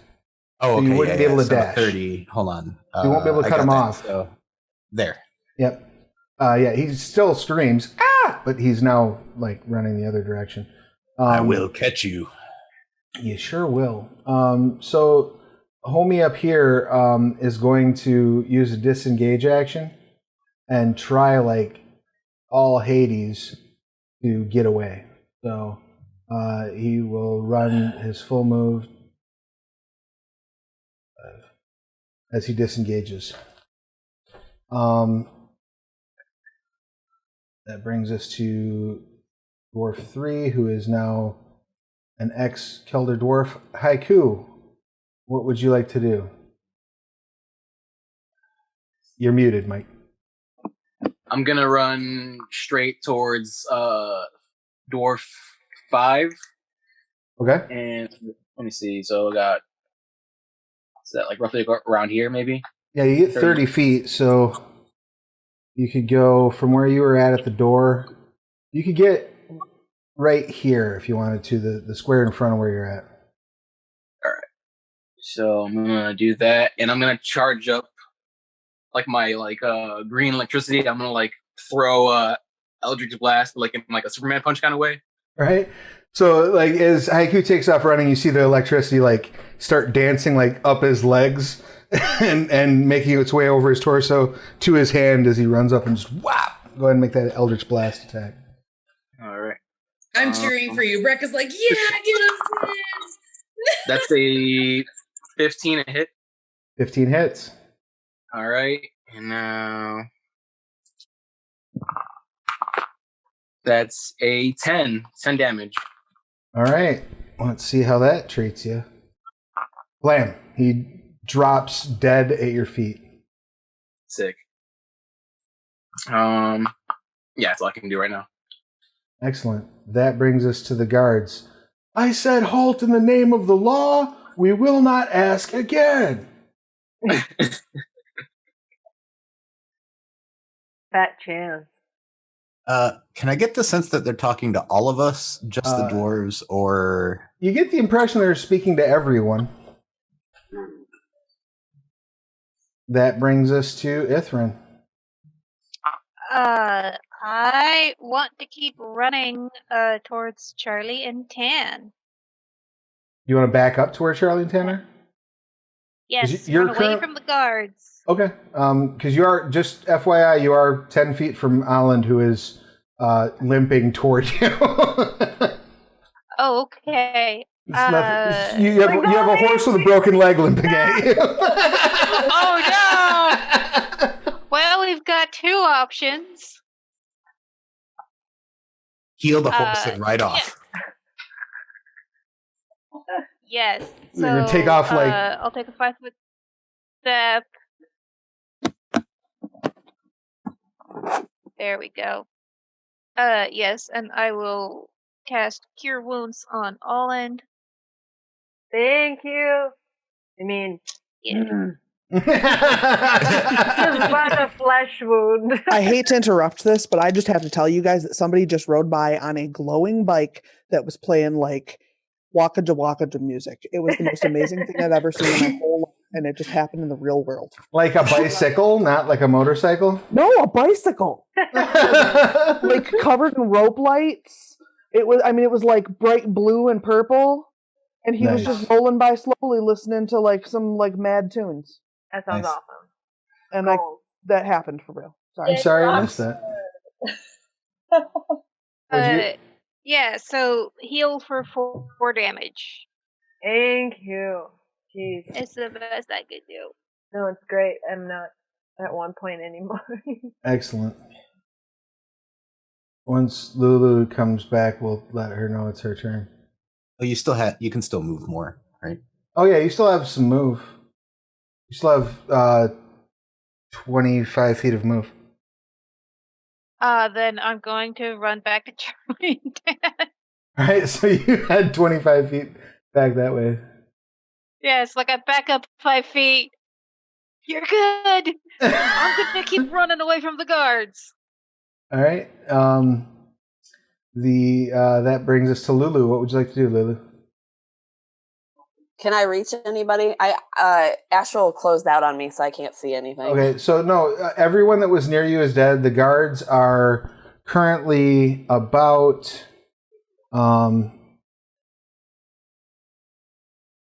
90 feet away, south of you, screaming for everyone to stop. Your nearest ally is 20 feet away from the guards. And there are still dwarves like within 10 feet of the guards at this point. But the dwarves are fighting the guards still? The dwarf that shot at one of the guards is within 10 feet of them. Can I get over to where that's happening? Where the dwarf is attacking the guards? You could, yeah, you have aggressive, so you could use aggressive to move 30 feet, and then 30, and then use your regular move to move another 30 feet, 5, 10, 15, 20, 25, 30, and that will put you 10 feet away from the one who's shooting at the guard. I'll give Lulu a high five as she runs up. I still have that halberd. Oh, you're pulling out the halberd? That's enough. So you're going to swipe at the... nice. At the... Yeah, at the one who's attacking the guards and be like, kind of try to play the facade of like I'm helping the guards. Like, sure. Yeah, the guard said, stop, guys. Yeah. Go ahead and make your attack check. 17. That will hit. Go ahead and roll the damage on that halberd.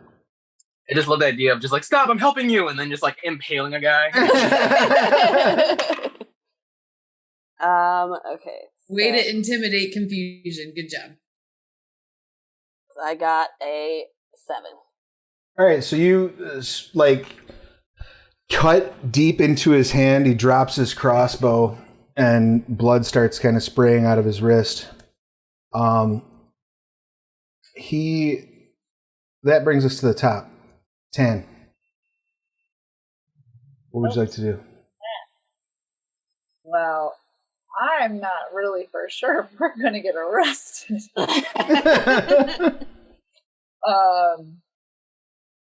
But the cause can prevail. Let's see. 5, 10, 15, 20, 25, 30. I really can't get to anyone, I don't think. Even flying. Because I don't go faster with flying. No, but you can dash when you're flying, so you could use your full action to move 60 feet. Doesn't seem like a good idea. You also are far enough away, and there's enough chaos in between the two of you that you're pretty sure if you, Charlie, Ithrin, and Breck and Haiku took off, the guards just wouldn't be able to catch you. Okay. So, like, if you all ran, you all would probably get away. It doesn't mean that your buddies south of you will, but you're pretty sure that you all could get away if you took I off would running. never leave Charlung. Broski, I got you. I know that's my character doesn't like the idea of leaving. Then don't. I'm just letting you know tactically that is an option. Yeah, no, my character would not leave. Tan would stay. She would not decide on her own to leave. So I'm just watching. All right, just holding your action, holding your position. Charlie, what are you doing? I guess I'm holding too. I don't know. All right, so you stop, you hold. The one that you hit, Lulu, drops to their knees and puts their hands behind their back. Wait. Now, them falling prone does provoke an opportunity attack if you want to take it. You could hit them if you wanted to while they're dropping prone. No, I'm just gonna play guard and I got him, guys. I got him. He's ready. Excellent. That brings us to Aland. What you got? Can we still see any of the dwarves that are running away? You can only see the one that just dropped to their knees. Can I hit it with an arrow from my crossbow? Yeah, you pull your crossbow out and shoot it. Yep. You're so forward. I know what I'm about, son. That's 18 plus 4 plus 2, so it hits. They are prone, so you have disadvantage because you're making a ranged attack on a prone target. I have a disadvantage? Yep. So that's It's also so weird, 11, right? 12, 13, 14, 15. So that's still 17. Okay. What were you saying, Charlotte?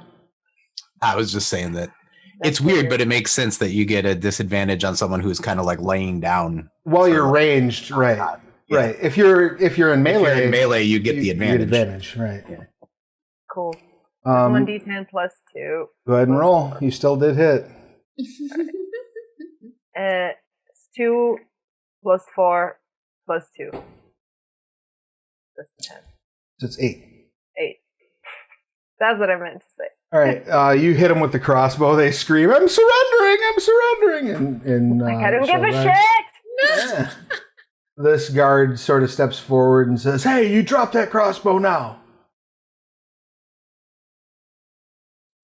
That brings us to Dwarf 1, who is continuing to run because he ain't no punk. Why couldn't I reach Dwarf 1? I have like 400 feet. Because they're you didn't see them because they were around the building from you. No. So yeah, they're basically running off the map. That brings us back around to Breck. So all the bad guys are basically gone. We just have the guards who are hanging out. Well, the one guard right now is moving in on Aland like they're going to arrest her, and the other one is moving in on the one dwarf who is surrendering like they're going to arrest them. Now, you, from where you're at, can actually see this other dwarf that's running away that Charlung was chasing. Not a big deal. I can still see Charlung, right? Yes. Okay, so what I would like to do is I'm gonna run and dash, right? So that's like 60. I can go up to 60 feet. Yes. I'll do 50 feet. I'm gonna come up here by Charlung and Lulu if I can move in. Okay, and I'm gonna tap into whatever super cool veteran knowledge I have from my deceased past life. I'm gonna be like, "Oh, you guys, your help was so instrumental. Good job, guards. Give me a high five. Yeah, it was so great. You helped this go down. This was an inside mission. I can't believe it. You showed up at just the right time. We're completely successful because of you. It's you. Good job." And Go just ahead all the and bullshit. make a deception check. You can have advantage because of your I really hope history. it feels like supernatural right now. So the code words I'm really hoping is going to help. Okay, deception and advantage. I appreciate the advantage. Okay. I got 2 13s. Okay. So I appreciate the advantage. It didn't come in handy, but it was welcome. Let's see how that works for you.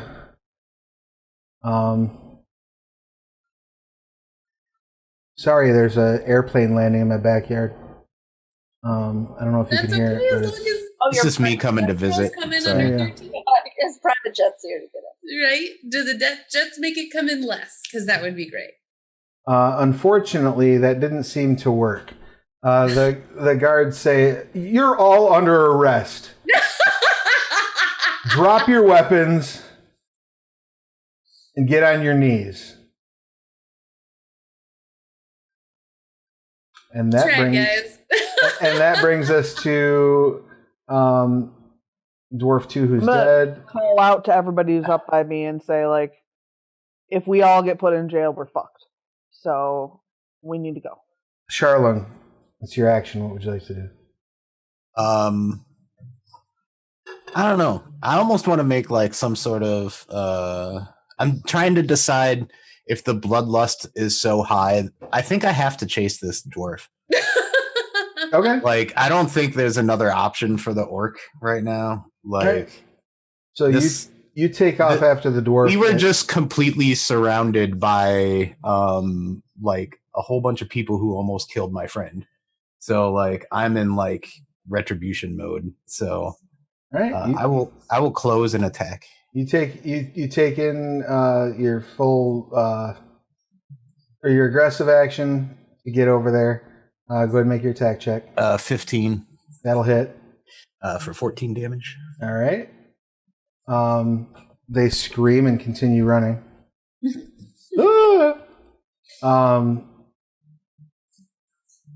That brings us to a dead dwarf. Or a gone dwarf. Dead dwarf. That brings us to Haiku. What you got? You're muted, sir. All right, I'm still like PTSD, like war flashbacks mode. So I'm still like in the zone right now. So I'm running. I'm gonna like go behind this building over here. I see that dwarf, and I'm gonna throw another Eldritch Blast at it. Go ahead and roll your attack. All right. That was a 10, but I'm gonna use my inspiration. Well, don't forget to add your to hit bonus. Oh yeah. So that was a 13, I guess. Yeah, that hits. That hits. Oh, sweet. So okay, cool. And then that's 6 for damage. Six on the die. Yeah. And add your spellcasting ability modifier. Oh, sweet. 6, 9. All right. Let's see if that drops his ass. Bam! He drops dead. Right in front of you, Charlene. That brings us to the guards. So guard 8 is going to step up to Alan and say, I said drop that crossbow. Shoot him! Yeah, I'm like, in for a penny, in for a pound. Are you going to drop the crossbow? How many guards are there? Right now, 2. Oh God, guys. I'm ready to brawl. I want a party. So I go like I'm gonna lower the crossbow and then I shoot him in the foot. Okay. This can't be good. Yes. Rex, like, Holland, we talked about this. Blood. You do have disadvantage because you're at point blank range. But go ahead and fire. Man. Can I drop the crossbow and then just take a hammer and hit him on the leg? Yes, you can do. Yeah, you drop the crossbow and then hit him with your hammer? Absolutely. Go ahead and make your... technically did what you said. I love it. Make your attack check. I'm down to take his guards. I don't care if it comes in waves. Oh, man. So that's... If I'm not level 5 by the end of this session, I don't know what happened. So, it's the thing plus my strength, right? Plus proficiency bonus? Yep. So I got a 12, 13, 14, 15, 16. That's 18. That hits. And then All right, let's roll the attack. So that's 6 plus that's 8, 9, 10, 11, 12. All right, you deal 12 damage. Oh wait, I'm sorry, 9. You drop the crossbow, and he looks down at it, and you bring the hammer up like left hand into your right hand, and then just like a reverse up under the chin, and you hear a snap as his neck breaks, and he falls to the ground dead. Yes, but I just go. These guards are. All right, this. After fighting these dwarves, it feels like we're just stepping on bugs at this point. This guard turns and throws a spear at you. No, I'm gonna die. No, don't worry. Went out doing what she loved. Smashing people's faces. Lines. Don't worry, we're good. Does a 17 hit you? Yes. You take 7 points of damage. Oh, I'm dead. All right, you drop to 0? I dropped to -2. Oh, so that puts you at 0. So yeah, the guard has thrown the spear, and Alan drops to the ground unconscious. That brings us to Worth it. Ithrin. What would you like to do? Oh man, I really want to keep running, but one of my friends just fell down. Can I, could I have seen her fall? Oh yeah, you absolutely. Well, where are you at? Yeah, you see her fall. Like, were you booking it, or were you She's just a kind big of? ass Yeah, she was running. Point of Yeah. clarification. You heard her fall like a tree. Yeah, that's my thought. It's like I'm running away, but I'm also like looking back at the sounds of combat behind me. Right. Trying to keep gender straight in my head. Alland is he, correct? It's a she Oh, or okay. they. It doesn't All right. matter. I thought it was the other way around. I'm sorry. Oh no, it's okay. It doesn't bother me or them. They're fine. Right. So yeah, you definitely heard Alan hit the deck. I'll run back and heal you again. Oh, so sorry to inconvenience. Again. You run back over and dropping another cure wounds. Yes, this is my last one, so don't die again. Take another 4 points. I have just failure and success death saves. How can I do that now? You wouldn't need to now that you've been stabilized. But oh, okay. How many points? You got 4 back. 4. And that brings us I just to... go. So I will say, Ithrin will put her hands on Olin and be like, "Stop horsing around. We gotta go." So low down. Oh, the first Low down right there. the first head shake of the night. Yeah. And that brings us to Lulu. What would you like to do? Well, we just killed a guard. So I feel like the other guard might need to be killed. That's Oh my goodness. That's a fair assessment. Uh, No witnesses. am I close enough to stab it? If you go around Breck, absolutely. If you dehumanize the guard, then the guard dying doesn't make Lulu feel bad. I'll guard it. Breck is eye rolling all of you. Yeah, so Breck, you're sitting there looking at the guard who just threw the spear at Alland, and you track the spear, and you look back at the guard and just see a halberd come into your field of vision. Go ahead and make your attack check.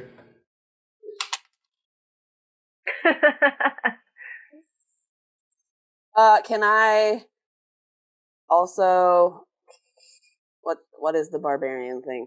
Rage? Yeah. Why weren't you already Right. raging? You crazy? Well, I was aggressive last time, so now we're just going into rage. So Right, you can't aggressive and rage at the same turn. Yes, so I have to rage this time. So 6 plus 6 plus 2 is 14. All right, you bring it forward. Do you have inspiration left? No. All right, you bring it forward, and the guard backs up with wide-eyed terror, but you miss.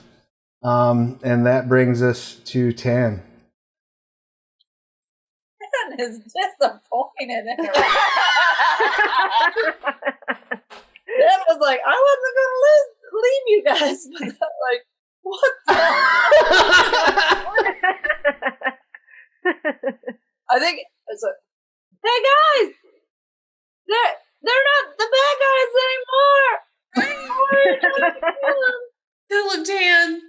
I think I also fly up in the air to say that, like, please don't you don't have to kill everybody.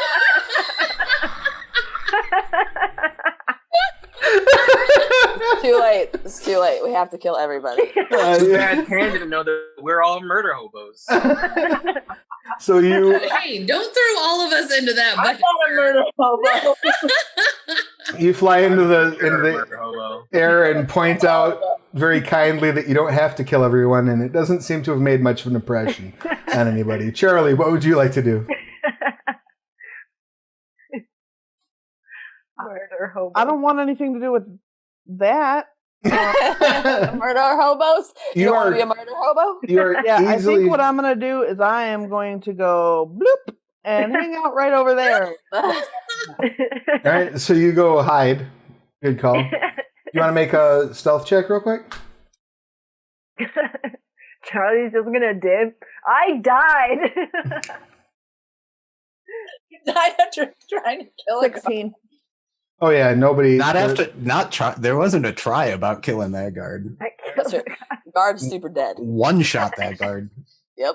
Excellent. That brings us to the dwarf who's still there. In the middle of all this confusion, he's going to get up and try to run away.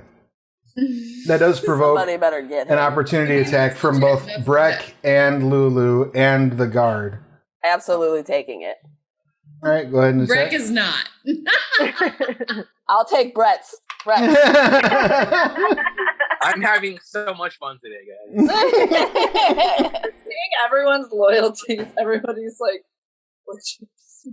We're back to 14. Oh, 14 does hit this one. Yay! Go ahead and roll your damage on the halberd.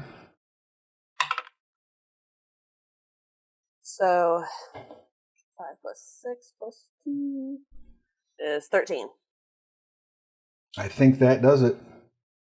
I'm sorry. I'm just having this image in my head of Ithrin just like running around in circles trying to get away. Like, damn it! And I just come So- back and tapping Alan's like, fuck you! Exactly what that looks like. So the guard gets up and Basically. you spin your blade around and like swipe back from where the guard was as the prisoner gets up and just take his head off. His body runs for another 3 or 4 feet before it falls over. Look what you made me do! And the Wait, guard's the guard or the guy running away? The guy running away. And the guard Oh, steps in okay. and says, "Drop that weapon." I'm committed! You're committed.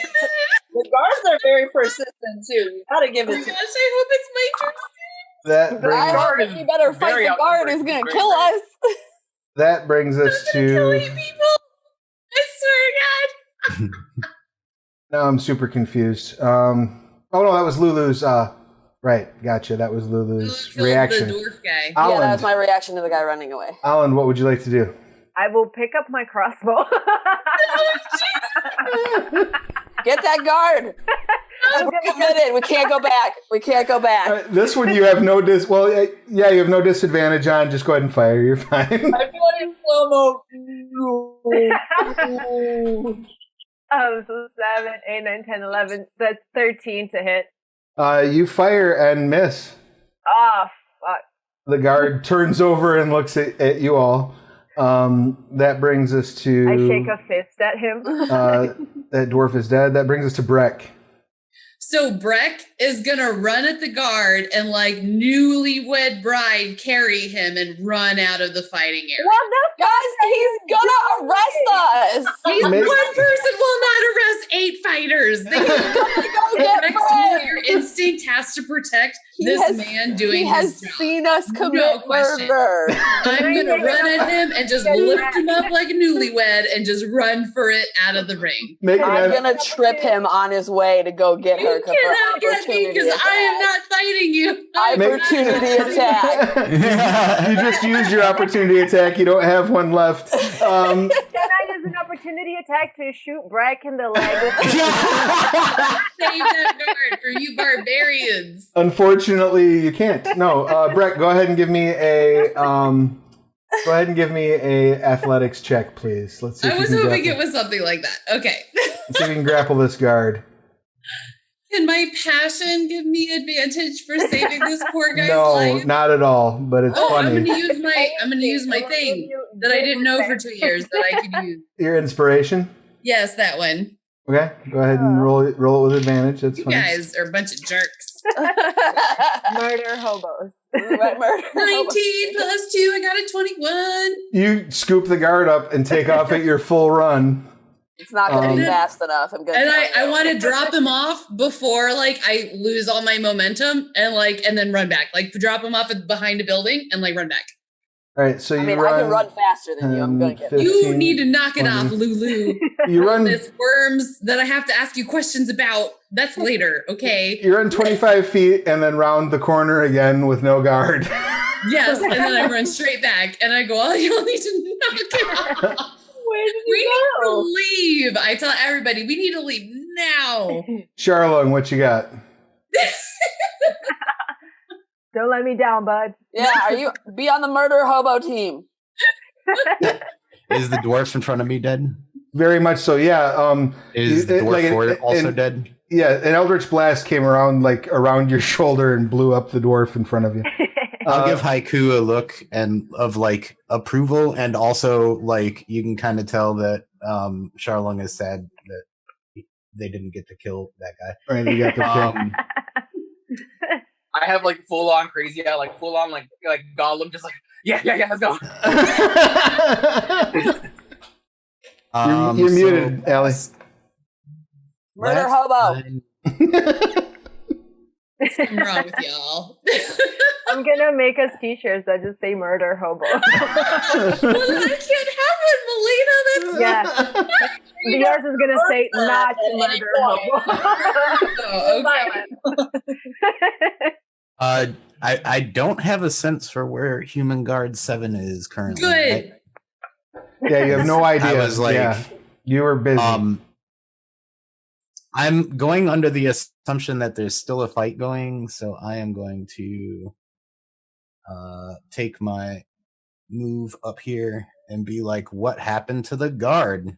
Come on. They've been dismissed.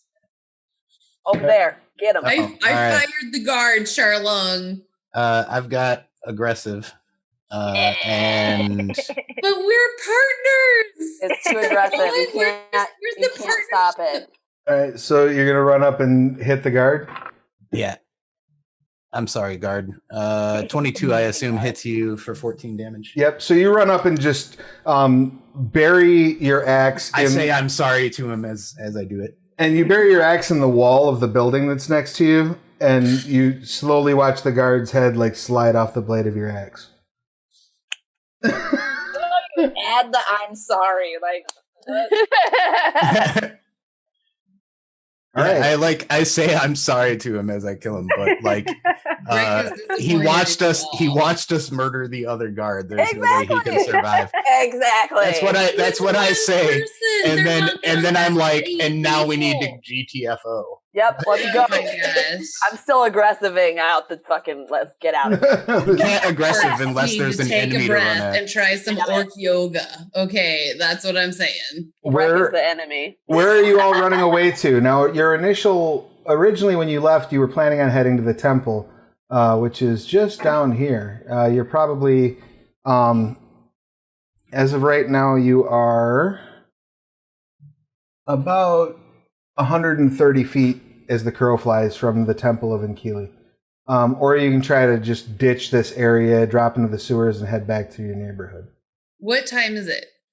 Like 1:15 in the morning now. Breck's gonna bury the guards behind the buildings in whatever he can find. Would the temple be a safe place? Or There's really nowhere to I realize this looks like grass on this map, but really it's all pavement. Oh, it's You pavement. don't gotta like do anything. We can just say that like the goblins got into or the dwarf got into a fight with the guards and they killed each other. I'm gonna We do didn't- something. we didn't do I'm nothing. gonna- Nope. I'm gonna do something with the guards. Maybe I'll drive them behind the building. I'll just try to look for Nope, what I can touch up. find and try to. Can I pick up Brack and just bring him? I mean, you can try.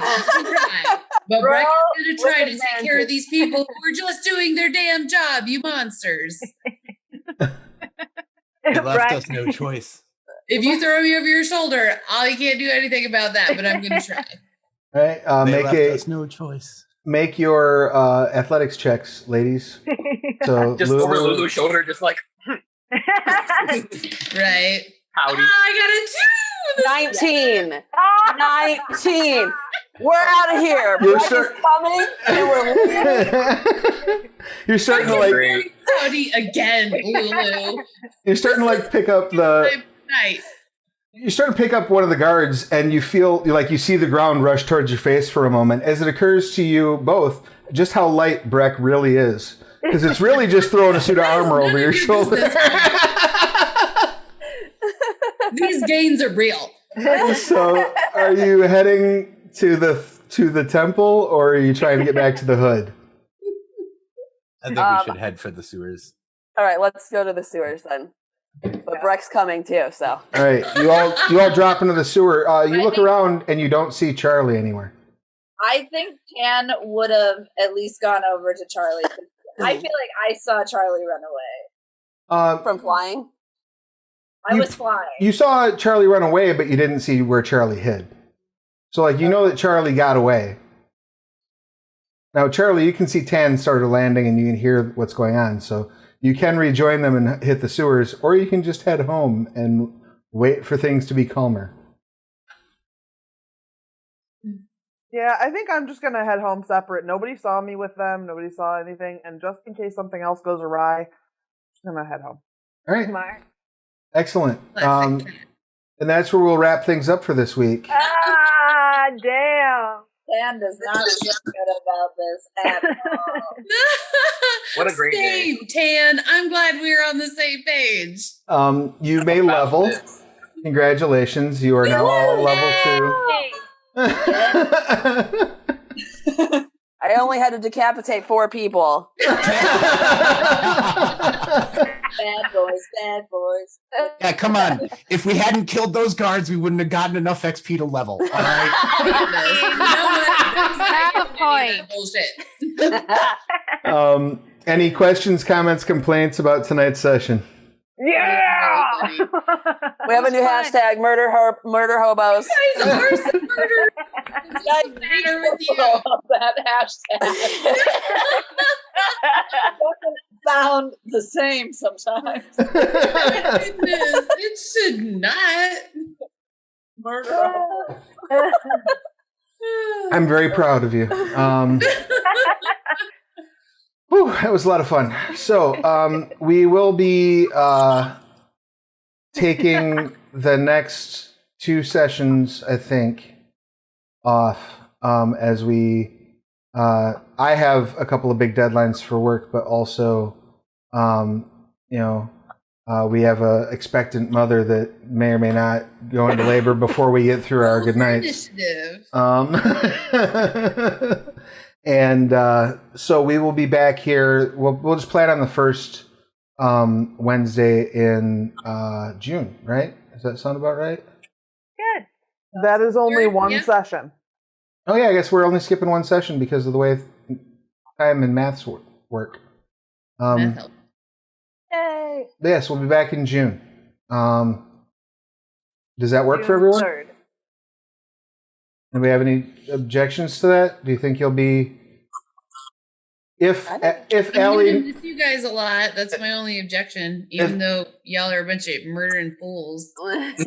if Allie needs an extra session, we will come back later. But if you're back in shape to sit for a couple hours, we'll come back in the first week of June.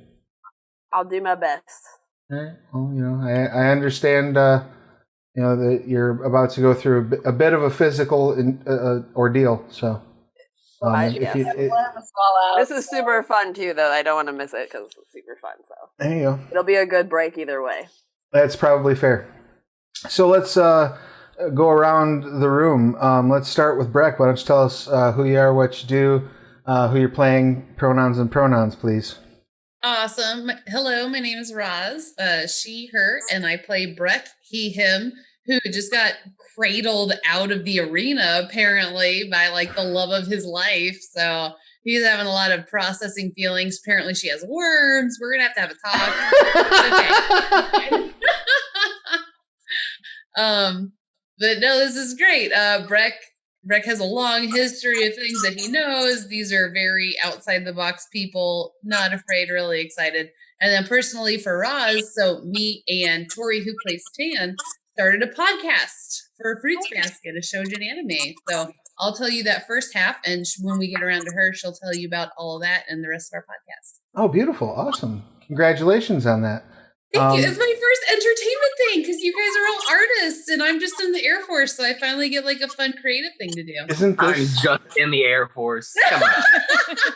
also? Isn't this an entertainment thing? I mean, like I to think it is, but I don't know how to brag about this stuff. You guys have taught me like all your ways, and I'm still learning. Yeah, just brag about this stuff. Just, I suppose it'd be weird if you were bragging about it here. Yeah. All right. In the games, that's right. Yeah. Nice. And Haiku, tell us all of your pertinent details, please. Hi, I'm Mike Mutant. I play Haiku, the Warlock Tiefling. We are both he, him, and I am a comic artist, and you can find me on Instagram at Mike_Mutant. Rock and roll. Anything particular you want to promote today? Not yet. Maybe next time we play, I'll have something to promote now. Sweet, rock and roll. Next up, Ithran, give us your pertinent details, please. Hey, my name is Rachel. I play Ithran, the rat druid. I'm having a lot of fun with her. It's nice to play such a lighthearted character after Ravenna, who was always so serious. Yeah. He's very serial. All the Drowas characters are very different, which is beautiful, and I love it. Yeah.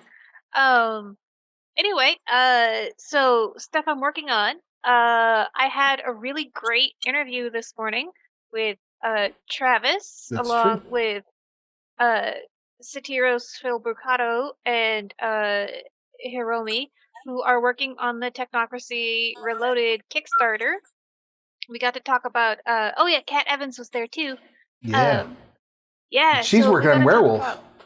Yeah. I'm gonna have to try and like talk werewolf with her at some point. Anyway, Storytellers with Coffee. It was on the Onyx Path Twitch this morning. We talked about Technocracy Reloaded and the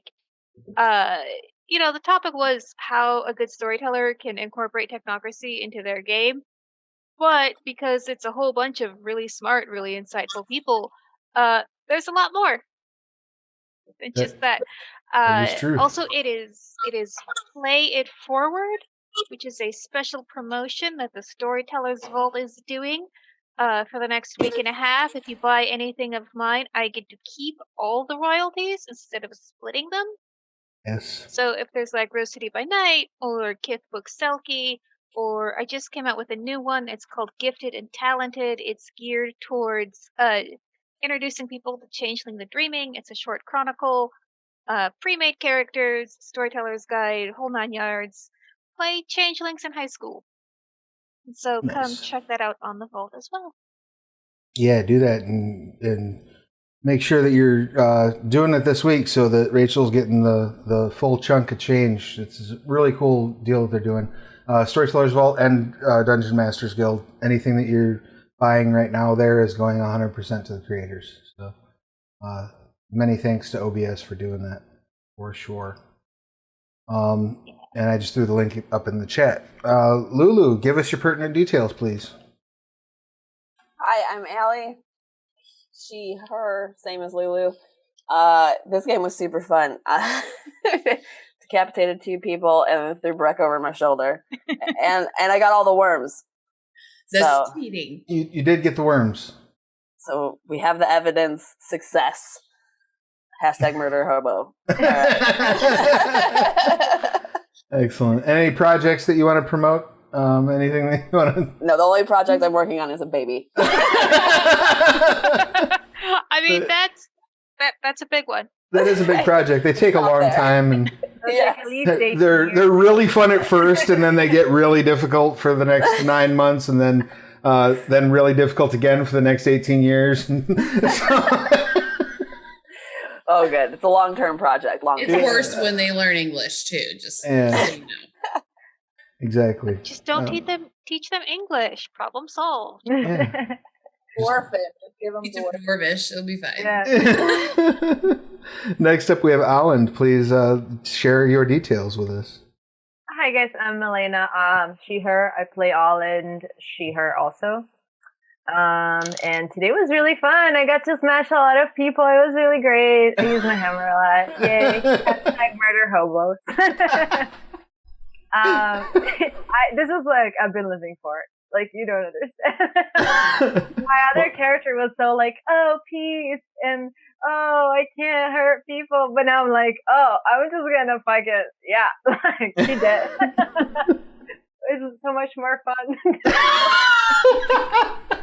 I'm glad you're enjoying slaughter. That's good to know. I mean, this is my outlet. I'm not gonna do it in real life. Probably. Or am I? In real life, I'm a comic book artist and illustrator in Chicago.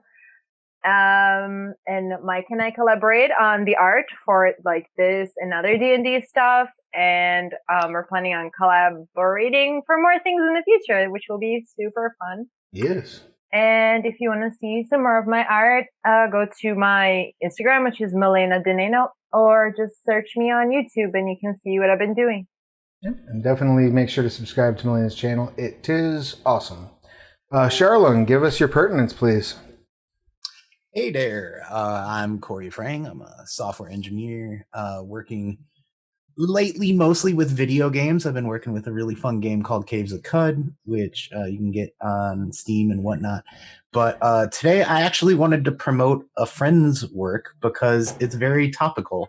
I found this game called Ruins, which is super fun because it asks you to basically create a character sheet and roll dice and just tell it the responses.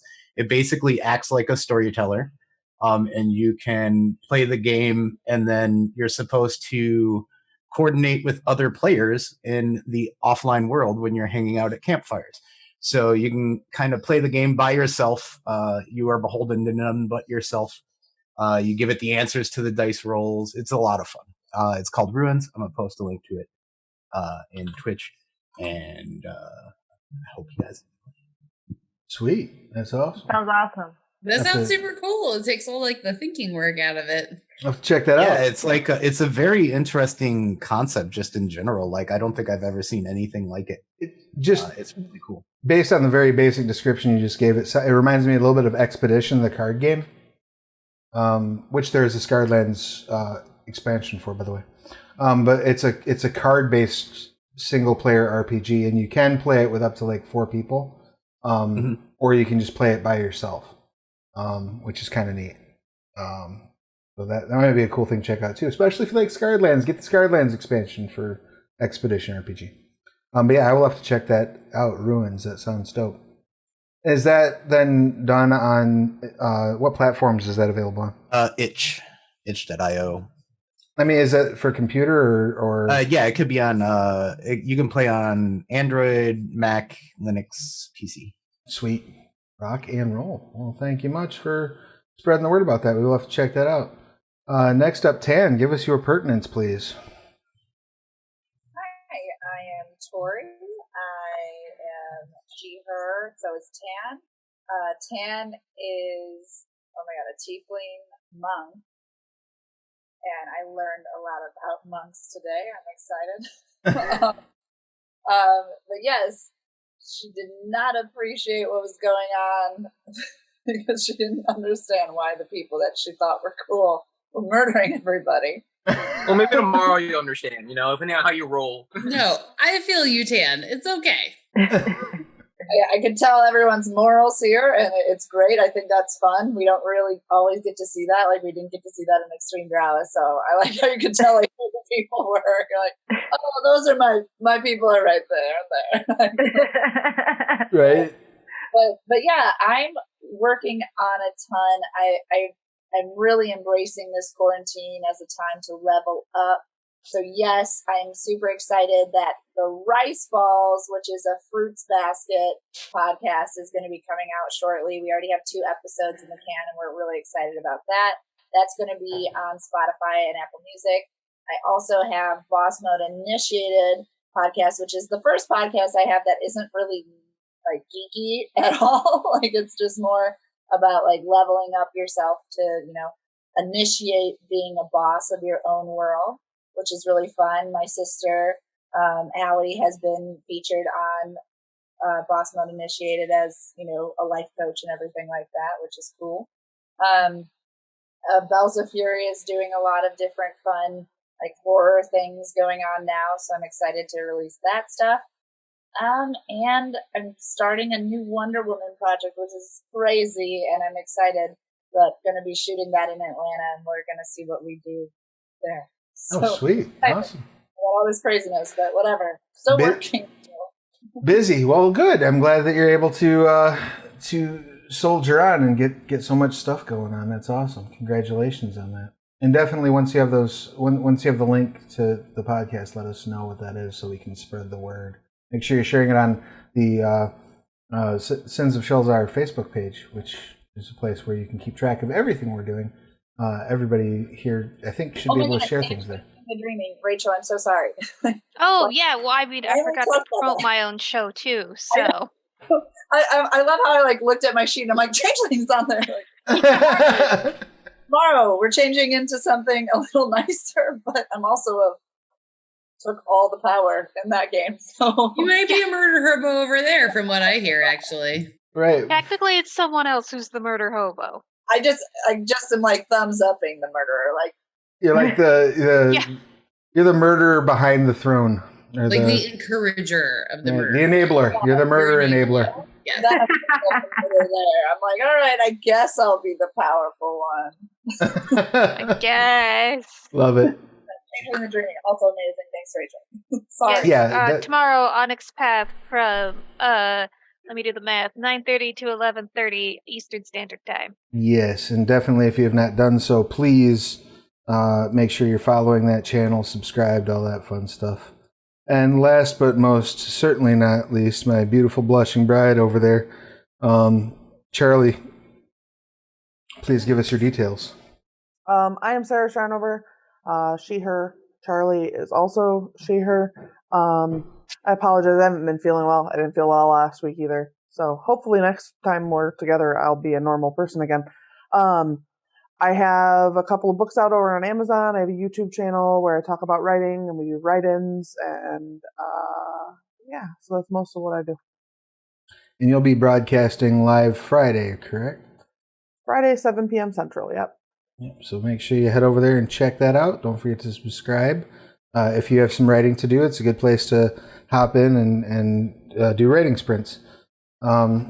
And I am Travis Legge. When I'm not running this game, I'm running other games. And when I'm not doing that, I am the line developer for Scarred Lands. We had a whole bunch of stuff come out. And I don't remember if I think it came out since last time we were on. So we've started doing a virtual tabletop encounters where we put together a short encounter with tokens and maps and everything you need to run it on a VTT for $5 through Onyx Path, and we're trying to get a couple of those out every month just to keep people having something to do, while we're in quarantine. A lot of people are moving to virtual tabletops, so I want to make sure that we're giving the appropriate tools for those.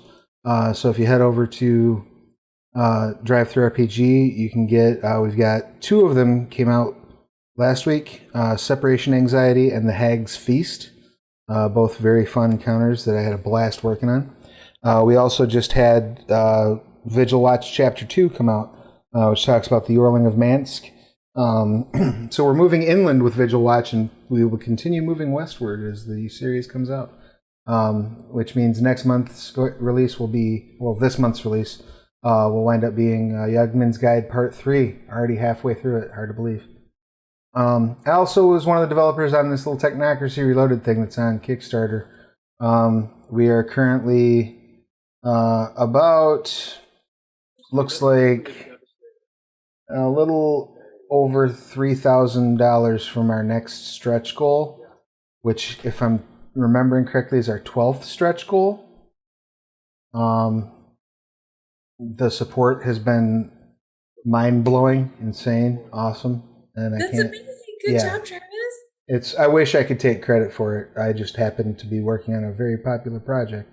But yeah, it has been mind-meltingly awesome, and people have been super supportive. We are also doing an actual play on Tuesdays at 9 p.m. Eastern with myself, Seder Bricado, who most people think of as the person who actually is responsible for the way Mage is, largely because they are. Hiromi Koda, Abby Eki, and Drew Quindorf, who is also the ST on the Mage the Awakening show on Onyx Path. So kind of getting a little bit of, crossover there in terms of, talent on camera. So yeah, just super crazy stuff going on. I'm very stoked about it. But yeah, as a result, between this stuff and the baby on the way, we're gonna hang out. We're gonna just not be doing this show again until June. I also wanted to announce now so that nobody gets surprised on Monday. I am going to not be the acting storyteller for Scarred Lands Myths and Matchmakers for the next 3 weeks. I have hired a babysitter, Corinne from Roll the Roll, who also runs the Saturday Scarred Lands podcast on the Onyx Path channel, Purge the Serpent Holds. She is going to be stepping in as a guest DM for the next 3 weeks on Myths and Matchmakers, which should be a riot to watch. I'm looking forward to watching it. It's going to be great. She's an amazing DM, and somebody needs to whip those players into shape, so I have gotten her to do so. But thank you all so much for your support, for watching. Thank you all so much for coming and playing. I love you all with just all of my heart, and I really, really appreciate taking the time. Allie, good luck. Don't break a leg. Break someone else's leg. Yeah. It'll be harder when that happens. And we're fingers crossed for 10 fingers and 10 toes and a normal arrangement of eyes and nostrils. Yeah, please do. Yes. And everyone, please wash your hands, stay socially distant. We'll see you again in June. Bye. Bye, guys.